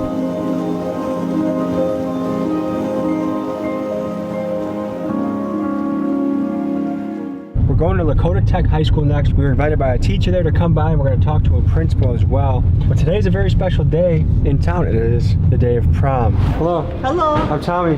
Hi, nice to meet you. Nice to meet you. It's prom night tonight. Yes. You excited? Yeah, very excited. I gotta go get dressed. Okay. So we're in a learning institution. First, maybe we teach the people what are some Lakota words that they can learn for back home. The first thing in the morning is Hihani Wash Day. It's just a good morning. Hihani Wash Day. Hihani Wash Day. Okay. I think if somebody asks you, we eat a lot, so like if you like the food, you're gonna say it's wash day. Wash day. It's good. It's good? Yeah. Okay. When we say goodbye to each other, we never say goodbye. In the spirit world, we believe that we see each other again. So Okay. it's Doksha Ake. Doksha Ake. Ake. Ake. Uh-huh. And that means I'll see you again? Yep. Okay. Yeah. I don't know if there's a translation for this, but big dogs gotta eat. There might be. This is Otto Cooney. Otto Cooney. These are Lakota language teachers. Is there a translation for the term big dogs gotta eat? Big dogs gotta eat. Shunka Tonka Yatinkte Hecha. Big dogs gotta eat. What is it like being a principal in 2024? It is challenging. Yeah. Students are coming, especially after COVID, with a lot of diverse needs. And not just students, teachers too. I feel like I'm helping support teachers learn how to teach again in person, to be engaging with students. I'm giving students hands-on experiences, you know, because when they were learning at home, everything was through a screen. Everything was through a screen. It's hard to learn through a screen. Yeah. Is dropout something that you have to contend with? Yes, we do have a high dropout rate. I just looked at some of our data with our 9th graders. They are the largest population of dropouts. And so I just sat in a meeting yesterday with some of our district leaders and some of the state consultants to try to figure out how we can wrap around services and prevent some of the dropouts that happen. What do you do when a kid decides not to come to school? So it's phone calls home to parents. It's meeting with those students and parents trying to figure out what the obstacles are and why they're not coming. We do report truancy, but the courts are so backlogged and they don't have the infrastructure to like have follow through with that. I know because I do a lot of stuff across America. There's a lot of young kids that are really getting into rap culture, and what they're kind of idolizing doesn't usually lead to success. It usually leads to prison or death or shootouts. How do you contend with that? I don't know, that's tough. Because me, like as a teacher, this is my 6th year teaching, and I was a kid that hated education. You know, it's just like the product of their environment is a lot tougher, so it's just hard to compete with that. You can give them all the motivational words and everything in the world, but you know, it's them doing their part too, the family doing their part too. Yeah. We talked to one of the advocates for prison reform and incarceration, and he said that about 7 out of 10 men are frequently in jail or in and out of jail. And that means there's a lot of men not in the household. Do you think that's part of the recipe? If there was more responsible men in a household, that things would be a lot different? Yeah, a lot more structure. Our parents are both in the Wounded Knee occupation of 73, and so their minds were, you know, tough love type thing. I just celebrated 35 years of sobriety last March. You 35 years? Yeah, I just turned 35. So I've never like done drugs. That's amazing. Things. It was tough at first, the peer pressure. Drink, smoke. But I promised my grandma before she died that I would never do that. You talked earlier about, you know, our dropout rates and stuff. One of the things that I try to tell my students is that no matter what you go down, you can always stop and make a different choice. Yeah. I was a high school dropout. Yeah. What a great story for the principal. Right. Yeah. I got my GED at 16. I got a job. You know, I was still able to go to college, got my 4-year degree, became a teacher, taught, still able to go get my master's, and now I'm the principal of a high school. So it's never too late to do something else different. And we all have a reason why our road goes this way, that way, or the other. But it takes having people. I'm here because I had people that believed in me, saw something in me that I didn't see in myself at the time. Yeah. We left Lakota Tech High School and drove up to see the Wounded Knee Memorial. This site is hugely significant in Native American history, and I wanted to see it for myself. This is what we encountered. Good morning. Morning. Hey, we're gonna pull up there. So we're okay. 20 for this one? No, thank you. Do you hear me? Do you hear me? Yeah. Watch out, we're gonna pull away, okay? I bet he's gonna follow us, which is fine, but it's gonna be hard to appreciate the history of the place when a meth head is trying to sell you something. I'm trying to get some gas money, and I was wondering if you guys would be interested in any crafts. Yeah. If not, I take donations too. We're gonna take some time to appreciate the history here, okay? Yes, sir. We're gonna give you the history of this place. This was the site of the massacre. The origin of Pine Ridge begins with treachery and brutality by the U.S. government. After years of massacres and being starved into submission, the Lakota people signed the Treaty of Fort Laramie in 1868 and moved onto the reservation. In 1890, the deadliest mass shooting in American history occurred at Wounded Knee, where over 300 Lakota were killed by the United States Army and buried in a mass grave. They were machine gunned down because they refused to be disarmed in an era in which guns were vital for hunting and defending their land. The Lakota were initially promised a 60 million acre reservation. However, once valuable resources were discovered on this land, the US government went back on their treaty. They passed the General Allotment Act of 1887 and the 1906 Burke Act, and these acts took millions of acres away from Pine Ridge. Today, Pine Ridge stands at 2.1 million acres, just 1/130th of its original size. This chapter of Native history also saw systematic crushing of Native culture. The Indian Appropriation Act of 1851 led to Native children being taken from their homes and forced into boarding schools where their language and culture were banned. In these schools, they were beaten by nuns and priests if they attempted to express their heritage. When Pine Ridge residents speak about the impact of generational trauma on the living conditions of today, it's crucial to remember the history of how Pine Ridge came to be. There's obviously some very deep trauma in this area. People who are struggling really with addiction, but there's a guy, some people that are struggling, I'm sure, with meth and other things that are getting very close to us and very like threatening.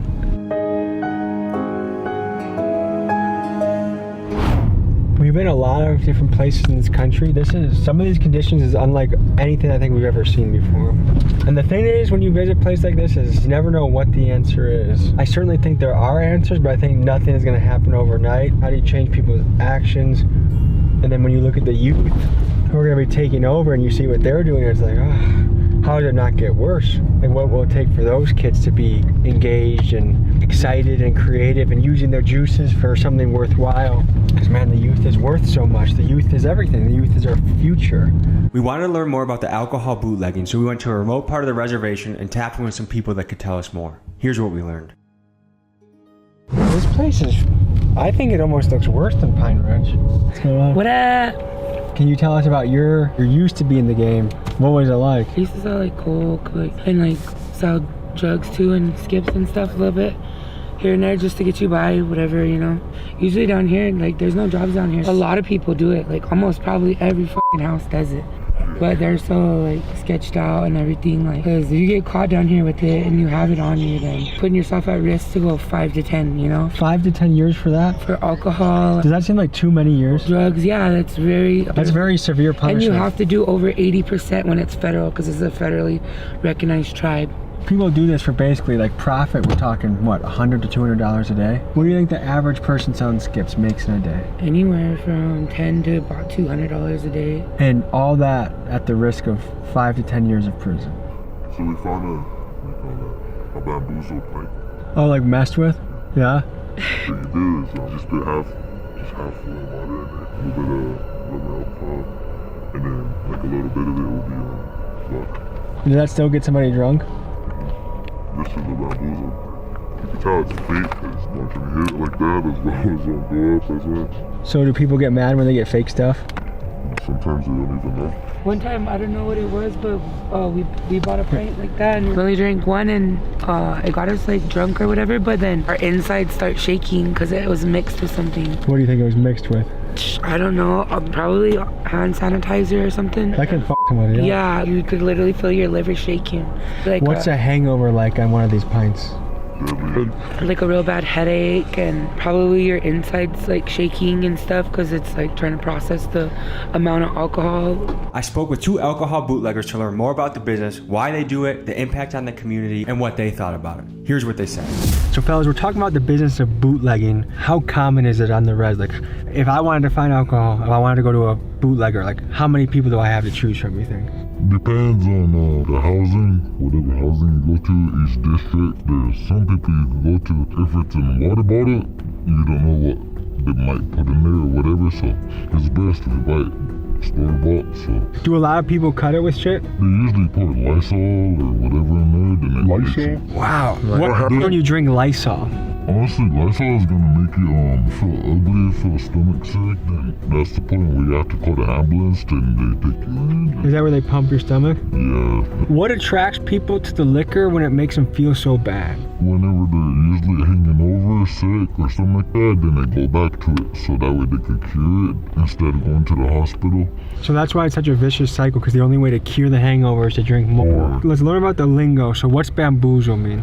It means it's laced or either that mixed with Lysol, either hand sanitizer or something like that. What percentage of bottles you buy, pints you buy, they're also called skips, right? Yeah. What percentage of skips out there are late? It's gotta be between 50-50 sometimes too, you know. It depends on who you buy it from. So, like, this res is very spread out. You can go some miles without seeing anything, and then you see like little pockets of housing. Does that mean there's a lot of people drunk driving to go back and forth when they get their liquor? Most likely, yeah. How common is it for someone to have a DUI around here? It's probably about like 40-60%. 40 to 60%? Yeah. The first two are misdemeanor, right? Yeah. Third one is automatic, yeah. So we got a bottle of vodka here, Kharkov. How much can you buy this for? $12. And once you flip it, what can you make off? You can make about like $35. What was the most you guys have ever made in a night selling this stuff? If you buy a box of that'll cost $75, then you can flip it for about almost $200. Okay, and is that a big night? Yeah. Are there undercovers? Yeah, there's undercovers on there. Yeah. How serious, like this much alcohol, what's the punishment for getting caught with this? Usually this. As you can tell by how quick we were to turn the lights off, I know there's some punishment that's with this, but what if we get caught with this, how bad is it? That'll be like 3 days, at least. 3 days in jail? Yeah. Can people go to prison for this stuff? It ain't that hard. If you're selling the meth or whatever around here, then you can go to prison. But is it fair to say, because I've heard unemployment rates can be up to 85 to 90% around here. Is that what you guys have heard? Yeah. Does that sound like a crazy number to you guys? That's huge. This is a common way that if families are just trying to eat, pay the electric bill, this is what they do. Yeah, that's what they sell. That's what bullying causes, because they're short on money and stuff like that. They choose to sell that. So do you think alcohol should be legal on the res? I mean, honestly, it's hard to say because like there's too many people dying from cirrhosis. That's the liver failure, the kidney failure. Yeah. Obviously, making it illegal doesn't work. People still are getting it, and it's almost worse because instead of drinking maybe a light beer where you can have a few of them before you really start to feel it. People around here, they don't like drinking beer because it doesn't get them drunk, so they turn to this hard liquor. They want that hard kick right away, so they choose this Kharkov. So if you could snap your fingers and you could just be sober without the pain of getting sober, if I could say, hey, you're sober 1 year and you feel like it, what would you do with that opportunity? I'd rather do it.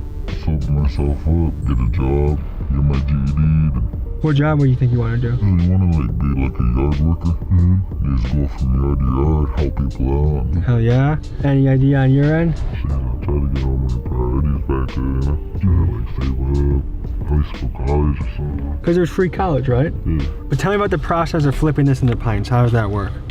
So basically, one water bottle will equal up to this much. Okay.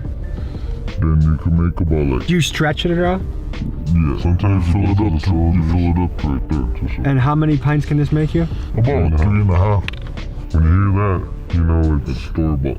If you get jail for doing this, do you feel like you deserve that, or do you feel like that's an unreasonable punishment? I mean, honestly, it's like if your family is struggling, then if you need to, then if you need the money, you could flip this. For the price of 12, you could flip it for like $40 or something like that. Well, fellas, I know you shared your stories that it was risky to do this, and I appreciate learning about this, and I think this is important to educate people out there. So any final thoughts? Just hope that everyone out there, if you guys are doing this, just know, just take it easy. You guys, if you're struggling, we understand. We're doing the same thing. So what's the way out? What's the way forward, fellas? Way forward is sobriety, getting the money up the right way. Thank you, fellas. I wish you guys the best on your path, okay?